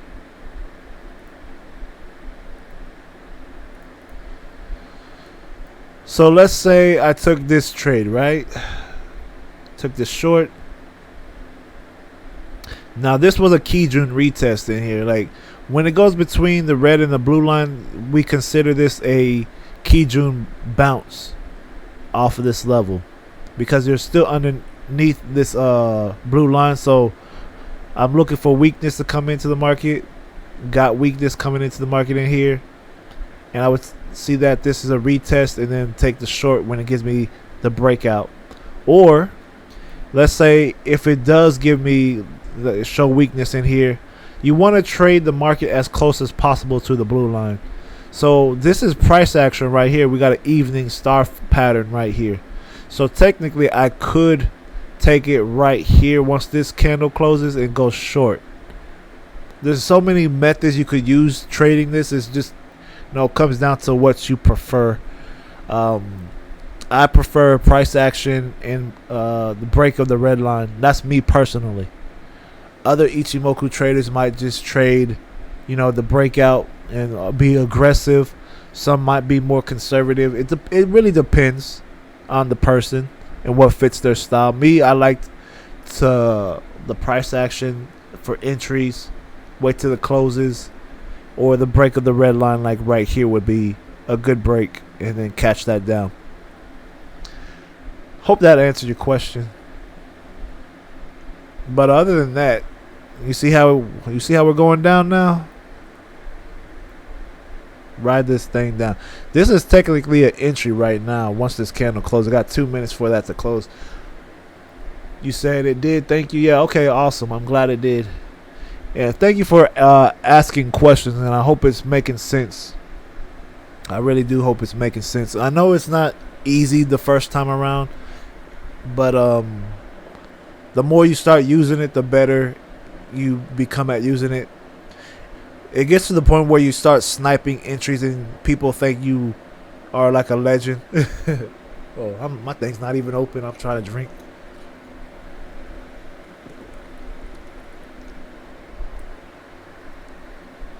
But yeah, it just takes time like anything else. Think of it like riding a bike. Once you start, learning how to pedal, now you gotta learn how to balance yourself. And once you learn how to balance yourself and pedal at the same time, now you want to learn how to start moving faster. Same thing with learning Ichimoku. Same thing with learning anything in life. Trading, work, relationships, anything. You said once you enter after the candle close on the other side of the Kijun, how do you use Ichi to know where to safely put your stop loss? So let's say, once again, I take a trade right here, right? Now where I put my stop loss, so I'll use 3 lines. This will be where I take my trade, right? I'll take my trade here. So let me zoom in. Take the trade here. Boom, right there will be entry underneath that candle. Excuse me. Stop loss could be one or two places. One, you can put the stop loss at the fractal high up here. Another place that you could put it, actually I'll give you 3 places. You can put it at the last fractal high closest to the price, or you can put it above the Kijun, which is kind of far. The other thing you could do, you could put it slightly above the candle that you entered in on, like right there. So I'll change this to red so you can see this is stop loss. So stop loss could be either slightly above that candle at the fractal high or above the Kijun. Because if it breaks above the Kijun, then most likely the market's going to reverse anyway, or spike you out. But that's also a possibility to take into consideration as well. But that's where I will put my stop loss, at those 3 places. For me, I prefer to keep it as tight as possible. I either do it at the high or slightly above the candle that I entered in on. Because if it's going to go, it's going to go. And that's what I noticed. If it's going to go, it's going to go. Hope that makes sense.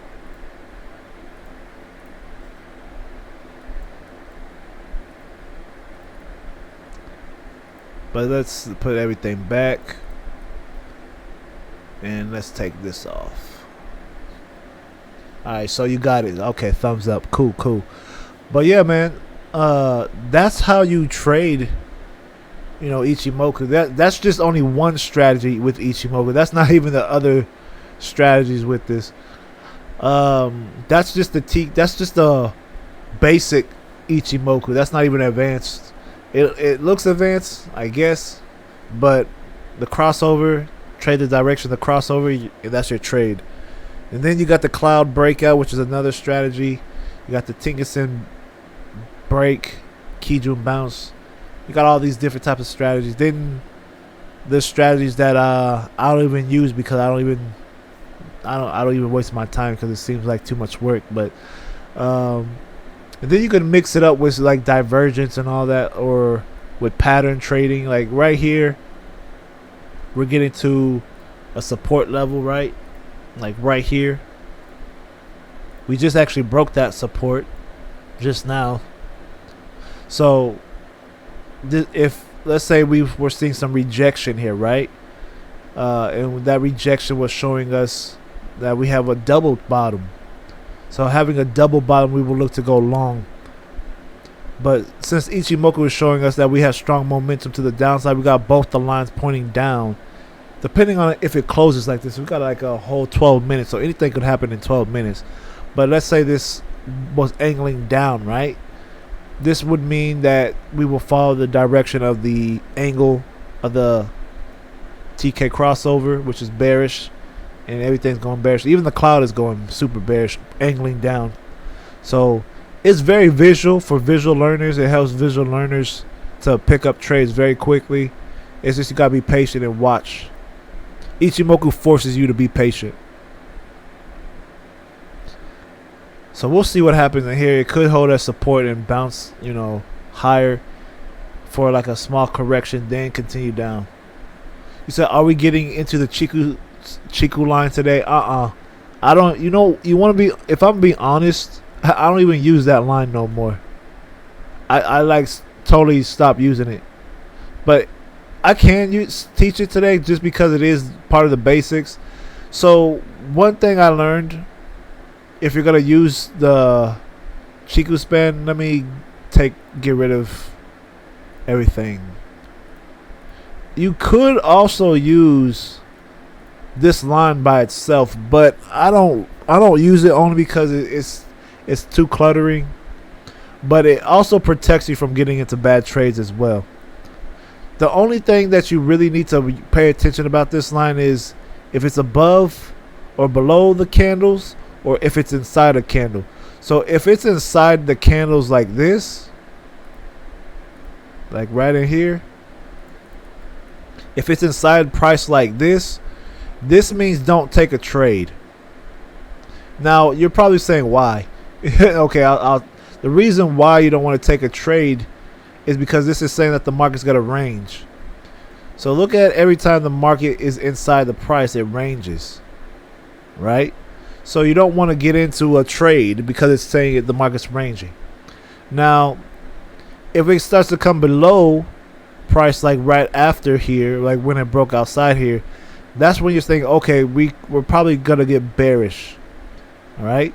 So technically, it did stay bearish because look what happened to the market.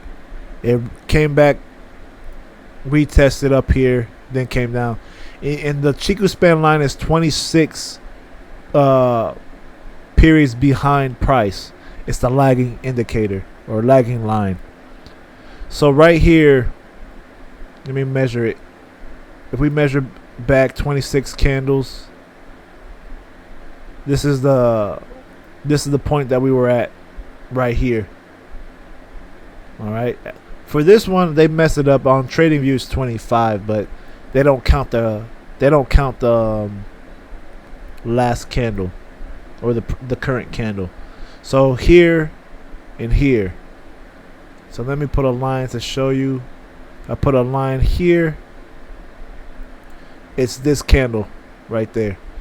So you see how price is above, or how the Chiku span line is above the price, right? A little trick that you could use with the Chiku span is see how the Chiku span is angling down. It made like that A formation or that double top here or that M pattern.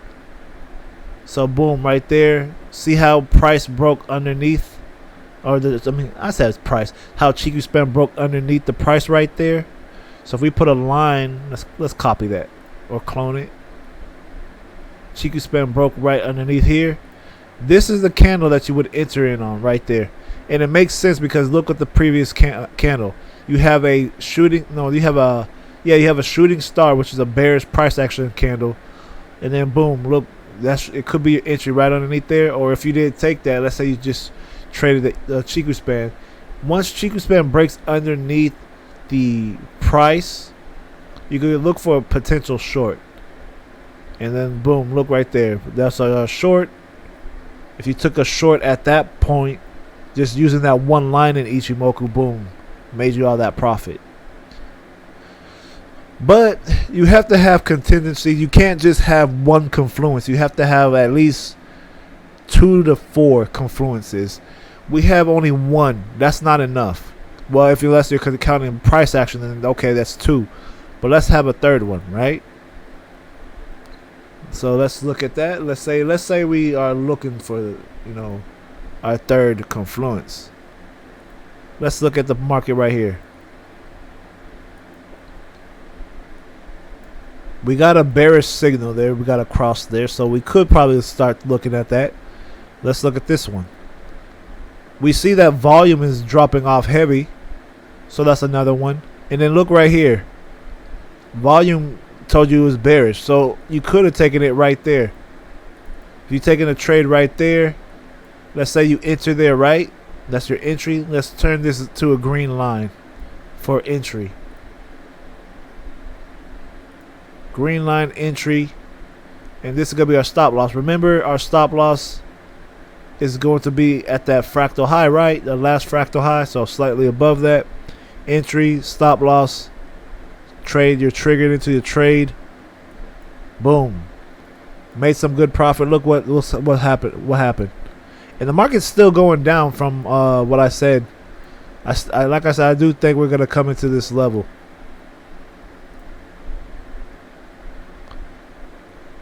Let me see.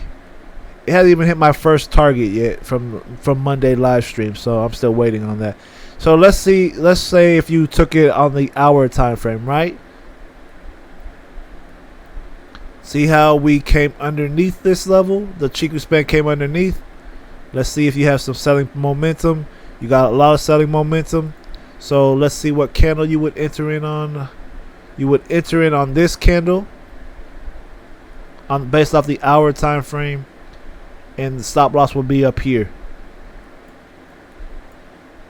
Entry, stop loss. That's actually too big of a stop loss for my taste, because this is a 1 hour time frame, so I'm not liking that stop loss.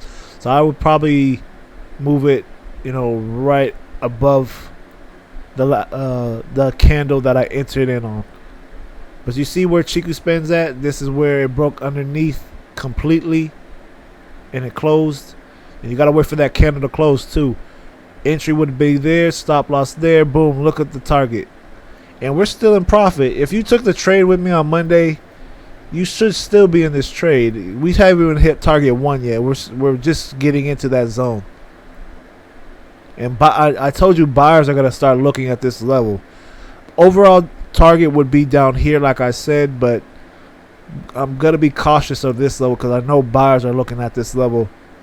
It's a buy order block, so I know buyers are they're already eyeing this level. So we'll see what happens here. But other than that, if you're gonna use the Ichimoku Chiku span to enter the trade, this is where you would enter. Boom, you got profit. Like I said, this strategy works for any time frame. Ichimoku literally works for every time frame. You just gotta, be patient and tweak it to that time frame or that currency pair, because some things are more volatile than others. So you can't just, assume certain things. But yeah, that's really it. But let me go ahead and put everything back on that I usually have. Ooh, excuse me. So, Cage, did it make sense? Did this session make sense so far? Is it like you're starting to get how to use Chikuspan, Tikasen, the Kumo Cloud? Are you starting to like? Is it starting to click for you, man? Because you're asking good questions today, and I appreciate you asking questions. And those that are that are watching, that are quiet, I appreciate y'all as well. Shout out to y'all. Much love for y'all, showing love to the stream as well, and learning how to trade the Japanese style of the market. But yeah, man, I hope it made sense. I kind of let me see. Yeah, see, you see how that I was telling you, like we could have entered it in again right here. We had another entry right here, so we could have actually entered the market. I didn't even enter because I was actually explaining, but that's fine. I don't care. I'm still trying to make some good trades, make some smart moves, and not some just because I feel like it. But yeah, I'm glad that it's making more sense. You said yeah, it's starting to make more sense for sure. Thank you. You're welcome. You said I've heard the term Ichi breakout thrown around. What constitutes as a Ichi breakout? Well, what do you mean by Ichi breakout? Because I don't know what an Ichi breakout is. I know what a Kumo breakout is. A Kumo breakout. What you're probably trying to say, a Kumo breakout is when you see price break below the cloud here. That's a Kumo breakout. But I told you that I don't like trading breakouts like that. Usually, I prefer trading the crossover, getting in the trade with momentum early before a lot of retail buyers come in. I like trading with the big money. If you could spot, like I said, if you trade with the crossover, you're gonna make more profit than other people because you're following the bias of the crossover and not the bias of the cloud.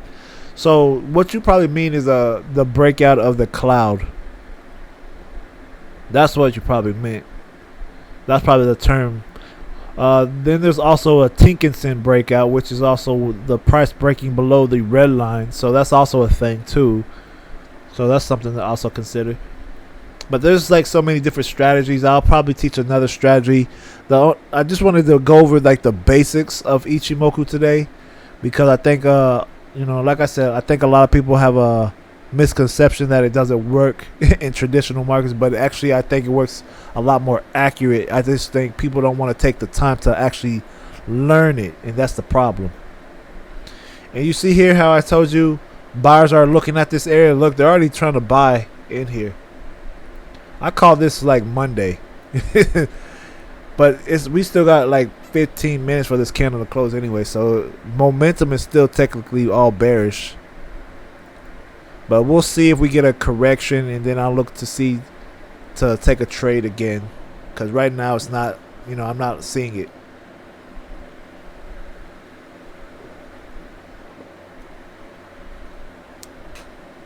Other than that, any other questions, concerns, comments, thoughts? Will you be implementing this strategy into y'all's trades? Will you be learning more about Ichimoku, or making it a permanent thing in your repertoire of trading strategies? Let me know. I'd definitely like to know.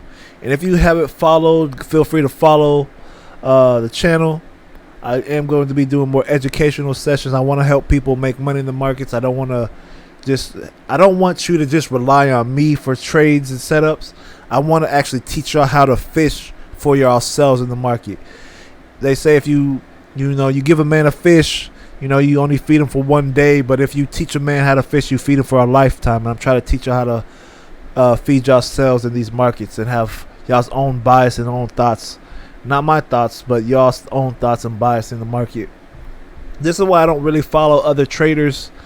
Maybe I'll listen to what they could teach, but I won't follow them for bias, That's just my thoughts. Hey, thank you for the follow, Realton. I appreciate that. God bless you, brother. Thanks for showing some love to the stream. Like I was saying, you guys, I appreciate y'all. I definitely want y'all to learn how to fish. Keep following to learn how to trade for yourselves. And Realton, thank you for real, man. God bless you for real, man. Where are you from? And tell me about yourself. Are you a day trader yourself, or are you trying to learn? And have you been watching in silence and just been curious? Okay, German. Okay, awesome. That's awesome. I appreciate you. Coming through, really coming through. Are you a day trader yourself? Yeah, let me know, because if you're a day trader yourself, that's cool. You said just got in your stream, liked it. Okay, cool. I like that. Yeah, I'm just teaching people how to trade the Japanese style, man. I've been teaching on it for like almost an hour now or two, about 2 hours now. So you probably missed quite a bit, not to lie. But I am gonna be teaching this more often. I am going to be teaching people how to trade the Japanese style, because I think a lot of people don't know how accurate this thing is. Like, when I started learning it, I didn't want to learn it because it had too much noise, in my opinion. But when I actually took the time to sit down and learn it, had a teacher teach me, had Japanese traders talk about it, this thing is very accurate when you learn how to use it correctly. I haven't even got to the advanced methods yet, like the time theory and all that. It's the only trading system that I heard that has like its own time theory, and it's crazy how accurate it is. Like, to the point where you could pinpoint where the market's gonna reverse or have the high chance of reversal. But I'll show y'all a little taste of it real quick. Hold on. Let me pick Let me pick gold. I want to give you a little taste of what it is that I'm talking about. So, like, right in here, where is my tool? Here it is. So right here, there it is. So notice here, I don't know if y'all could see the lines or not. It's probably like really dim. I don't know. Let me darken it or thicken it for y'all. What time frames do I trade? All of them, to be honest. But the time frames that I prefer the hour and above, because that's where you make the good money.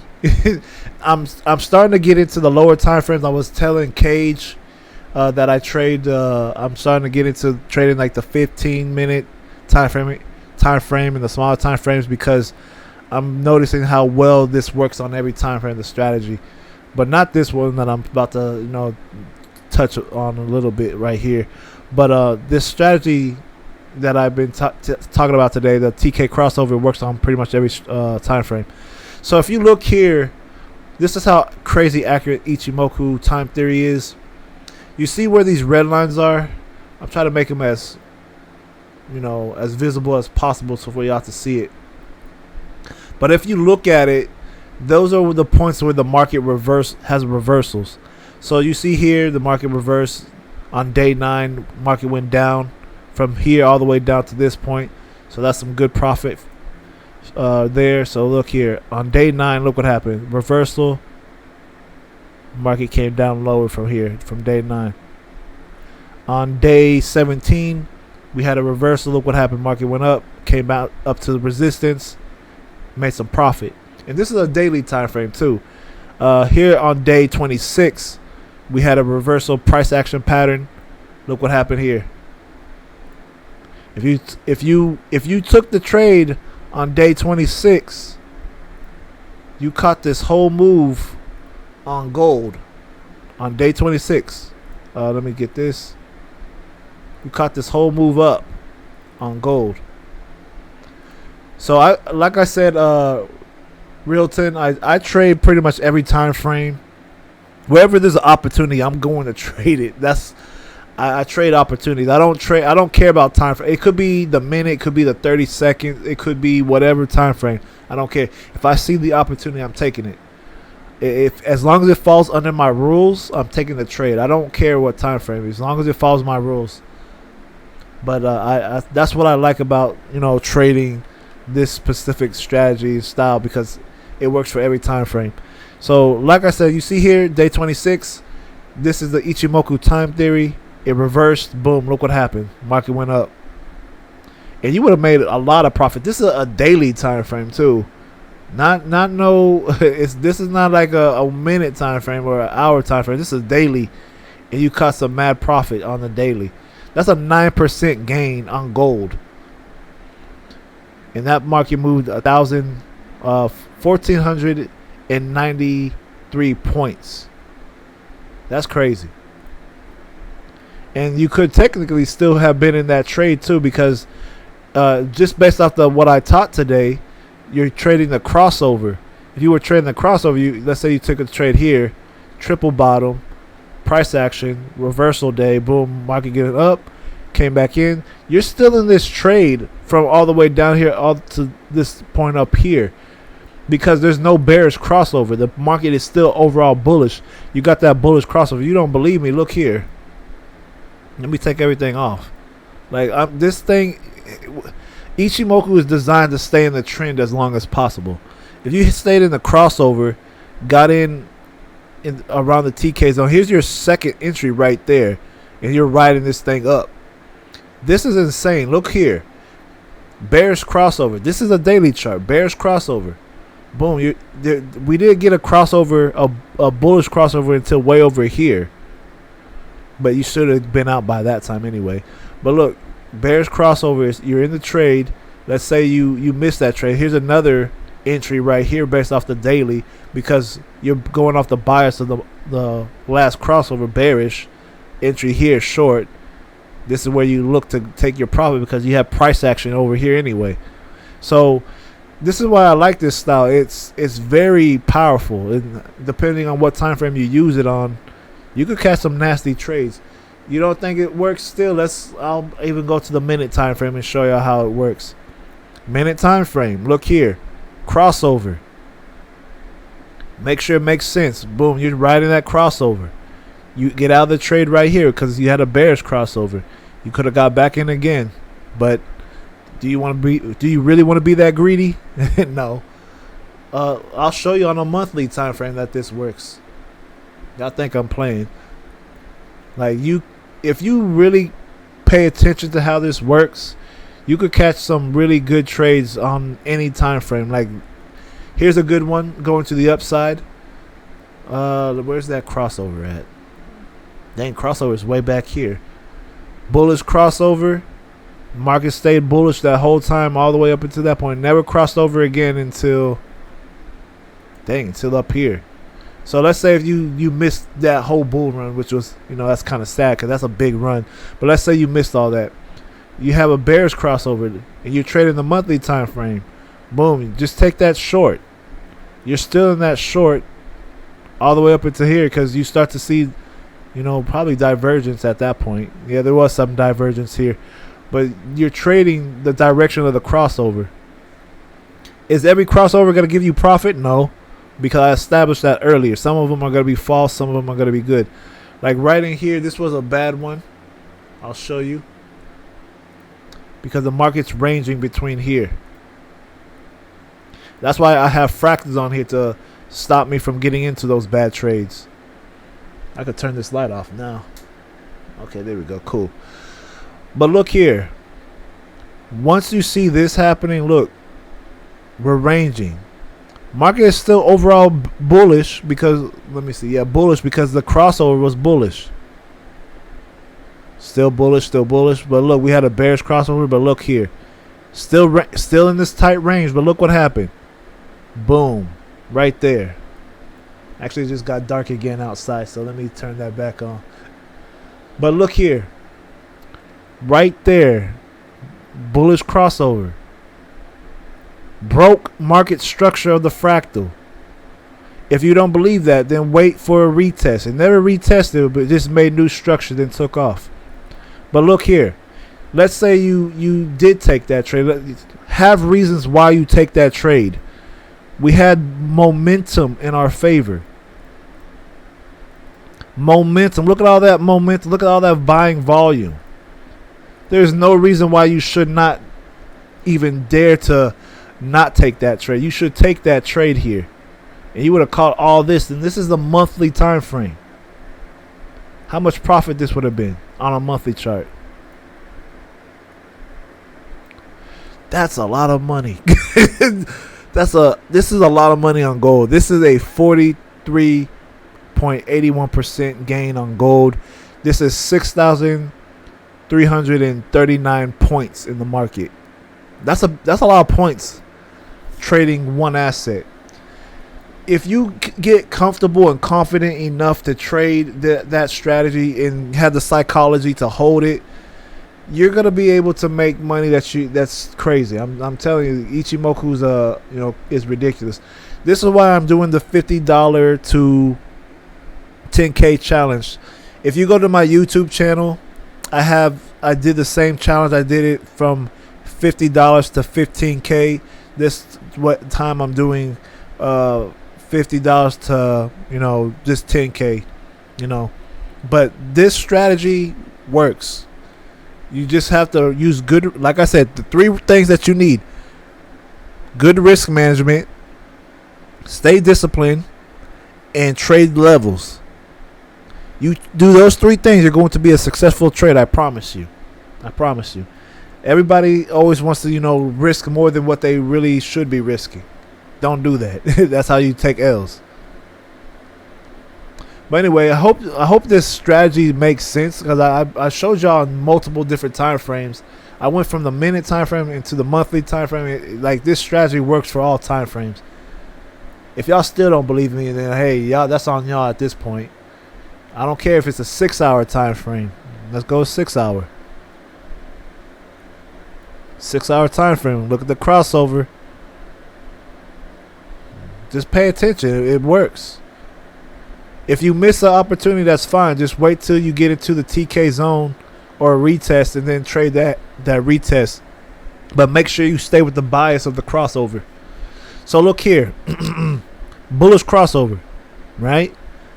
Look how the market's ranging in here. Well, it is a 6-hour time frame, so expect that.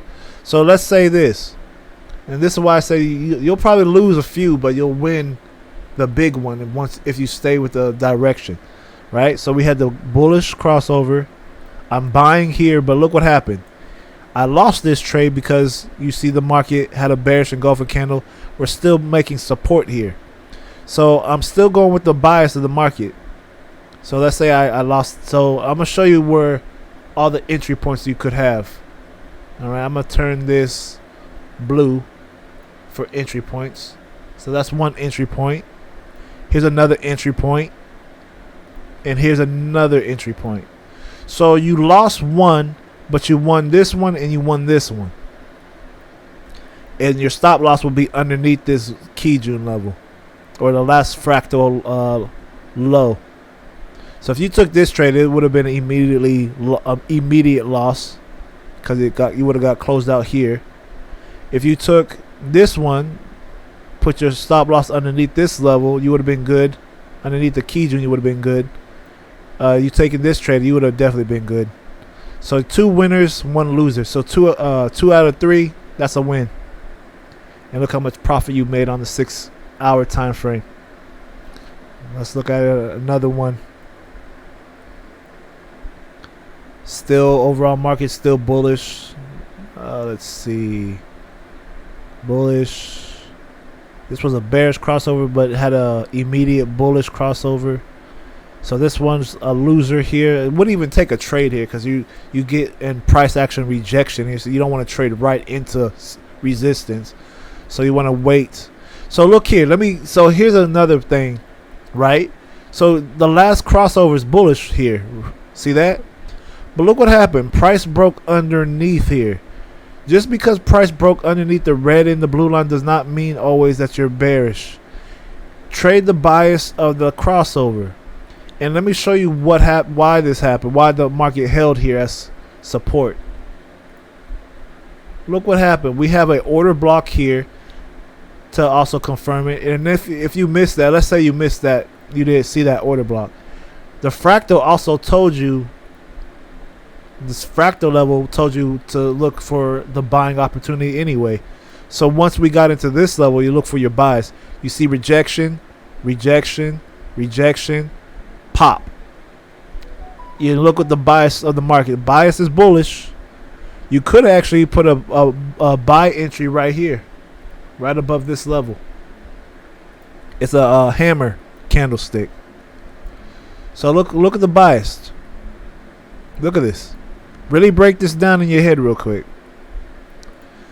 You have the golden cross, bullish crossover right there. Market broke lower. Oh no, it's gonna go down. No, it's not. You have your level marked up already. Always have your levels marked up. Held at this fractal level, made support. Bounce off the fractal. You're trading the bias of the crossover. Here's your hammer. You got triggered in on that. The next candle triggered, and then pop. You caught this market all the way to the upside. All right, that's simple. That's simple. Any questions? Does this make sense to everybody? Cage, Realton, I appreciate y'all, asking questions. I appreciate y'all talking on the stream. Viper, if you're still here, brother, I appreciate you as well. So if this made sense to you guys, let me know. I think this was a really good session for people to ask questions, understand Ichimoku, how to trade it, understand how it flows. But yeah, if there's any questions or any comments that y'all have, let me know, and I'll definitely catch y'all. Let me check. I missed a few opportunities this morning from teaching, but that's fine. I'll have to catch some other opportunities later. I'm thinking about doing streams at night, because I usually do streams at 8 p.m. So if y'all want to see me do streams at 8 p.m., I don't know what time it is I don't know the time zone everybody's in, but maybe I'll do mornings and nights and help everybody out. Just because I know that I know I have people watching from all over, because I know people that came from YouTube watching. I have people in the Netherlands. I have people in Switzerland watching. I have people in Canada watching. I have people in the United States watching. Some parts of Nigeria and Africa watching. So I have people all over with different time frames. So I try to cater to everybody as best I can. But if you want more from me, join the Discord. Be a student to the game. Learn how to do it. You could also go to my YouTube channel. I have content on there as well, and more in depth. And also I have a course on YouTube as well, if you want to check that out.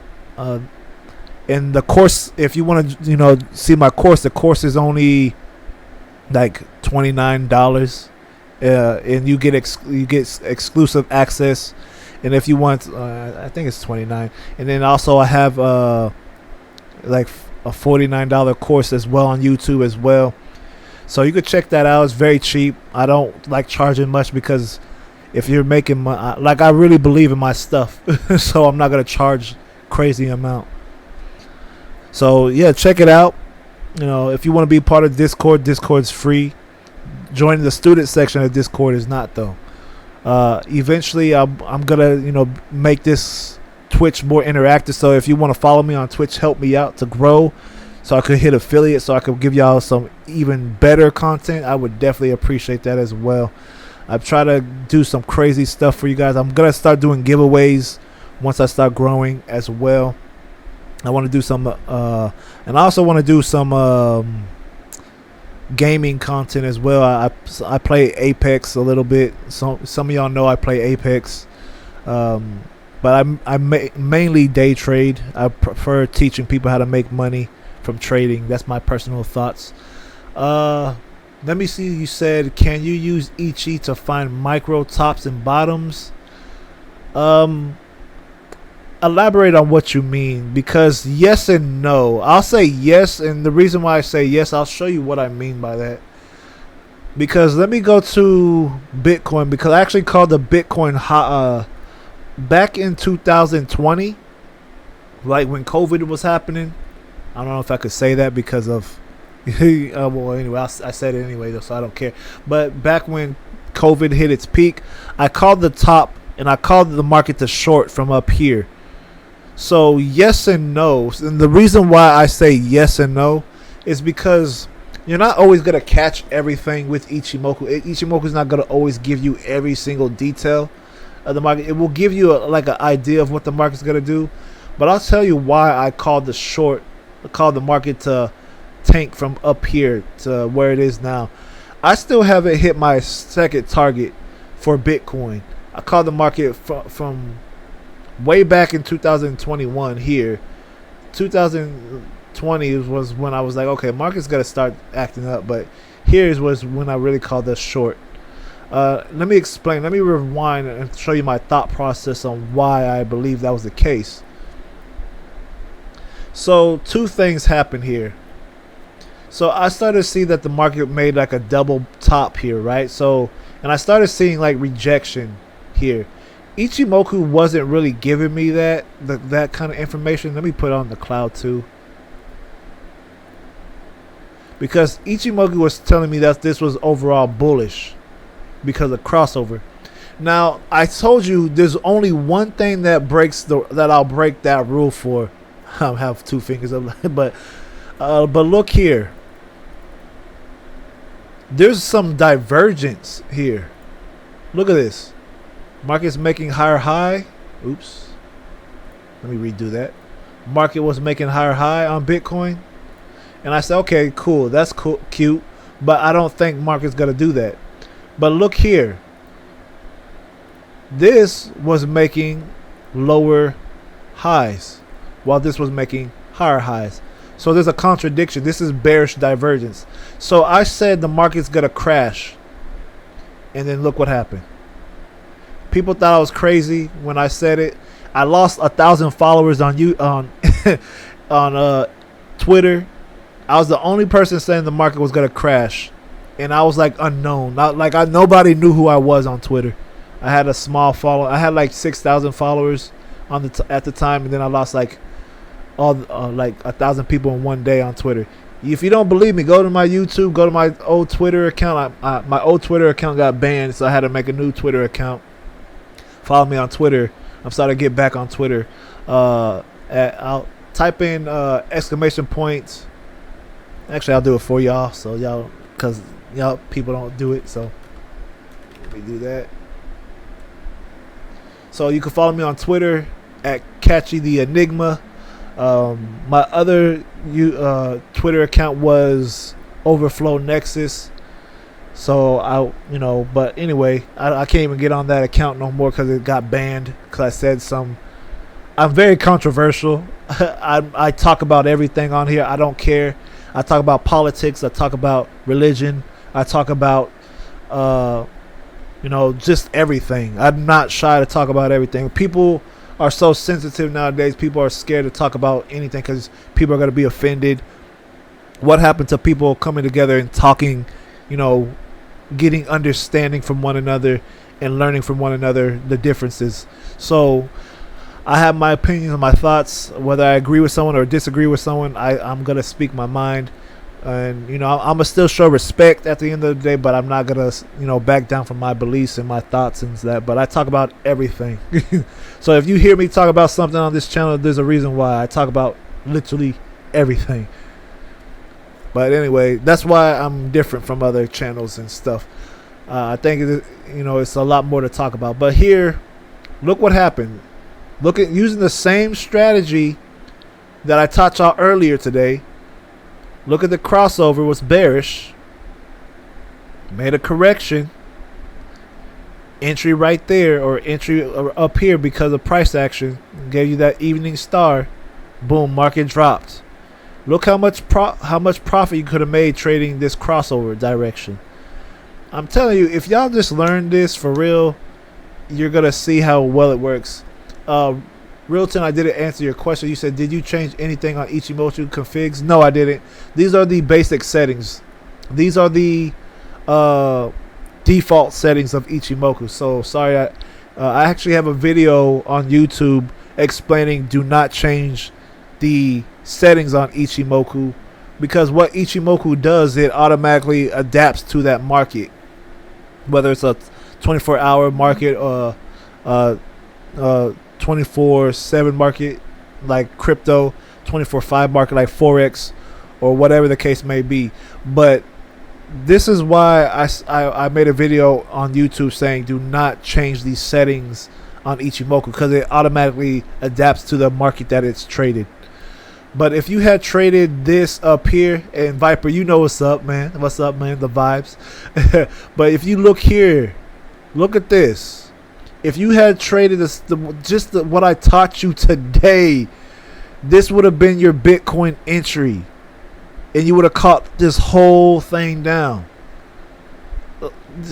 Like, you guys, I don't know how easy to make this, but look. But you also have to have patience as well, because this is a weekly time frame as well. But had you caught this trade, look how much profit you would have made.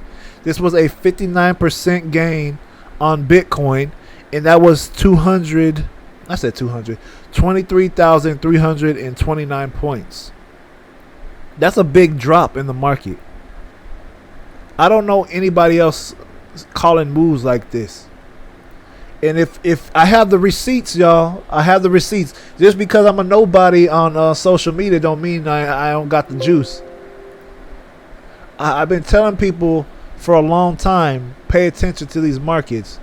So look now, we're starting to get that reversal here.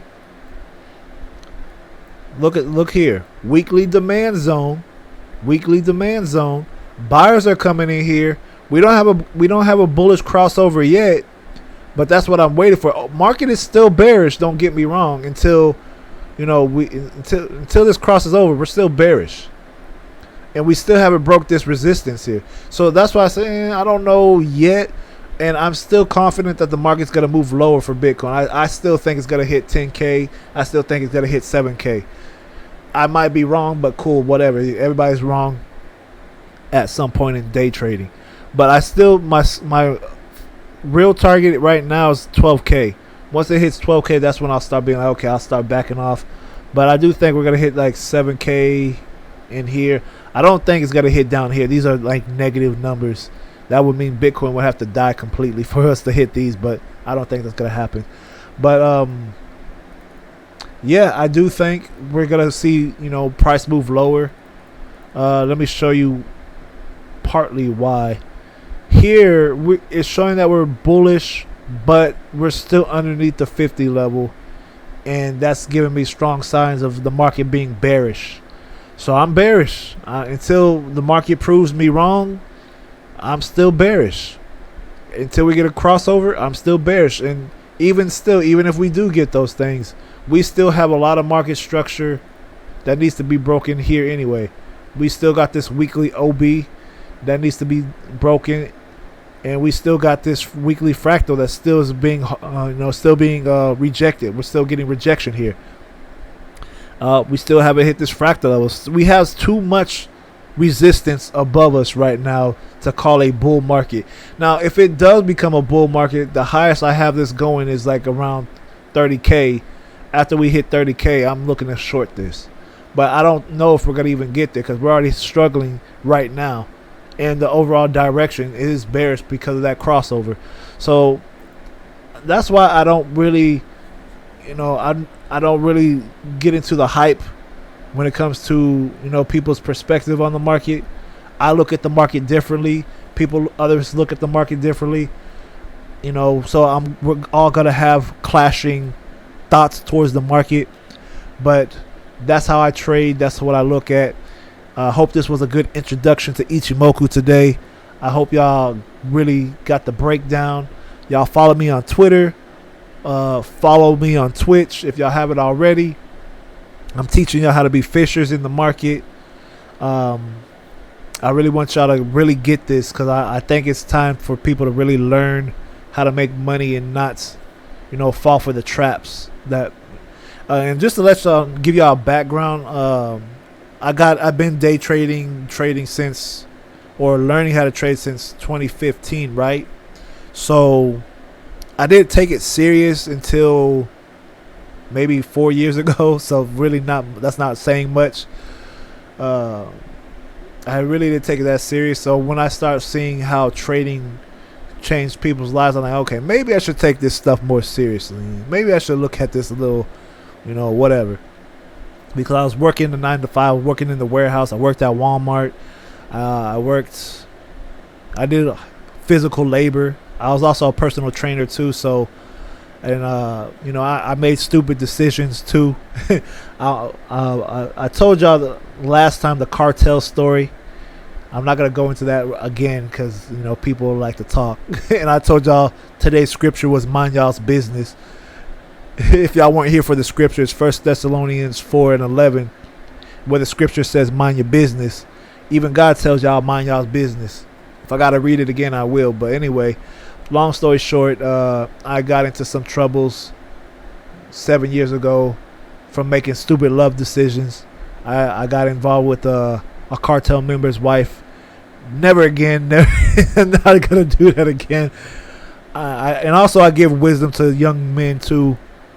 So I'm like, you could say I'm like Andrew Tate in a way. Don't do stupid stuff.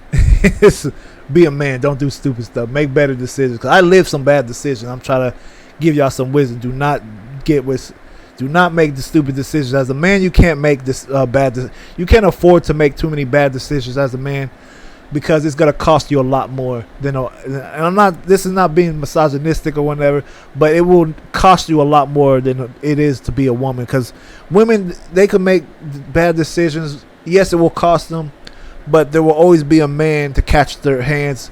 If she has like 10, children. There's gotta be that one dude that takes care of her or whatever. I'm just saying, women have a little bit easier in that aspect. As a man, you have to grow yourself, create something, build yourself up, build a legacy. Don't focus on your wealth. I'm not just talking about your money. I'm talking about your spiritual wealth, your physical wealth, your financial wealth, your social wealth, and your time wealth. And that's why I'm like, as a man, you have to look at life a lot differently, because if you fall, good luck. Men do not have it easy in this world. If you are a loser, people will treat you like a loser. This is why, as a man, you really have to, make a name for yourself. Ask God what He wants you to do and really do it, because if you don't, if everything else fails, the only thing you have left is God. That's why I say to myself, let me focus on what I can do and build up what I can do. And I'm not perfect. I'm not saying I'm perfect, because I still make mistakes, even having God talk to me in my life. And because at the end of the day, I'm still human. I do what I don't want to be led by my flesh. I want to be led by the Spirit.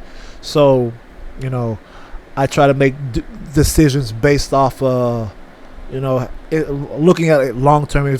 Is this decision that I make today, is this going to please God today? That's how I look at my life, because the day that I die, I'll have to answer for what I did in my life. So that's how I look at my life.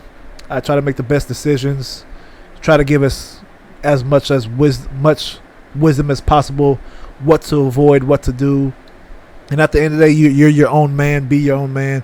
I'm not telling you what to do. I'm just giving you godly counsel from my experiences in life. So that's all I do. And I teach people how to trade and make money and enjoy life. But other than that, I hope you guys enjoyed this session. I'm about to bounce. I'm hungry. If y'all enjoyed, definitely give me a follow. Follow me on my socials. Join the Discord if you haven't already. And if you want to make some money, y'all know where to come to. Y'all see the strategy. It's not as simple as y'all think, but hey, y'all still got to get the psychological aspect of this anyway. So once again, I appreciate y'all. God bless y'all. And peace. All right, peace Viper, peace Realton, peace Cage. I hope y'all have a blessed day, and I'll catch y'all later. Deuces.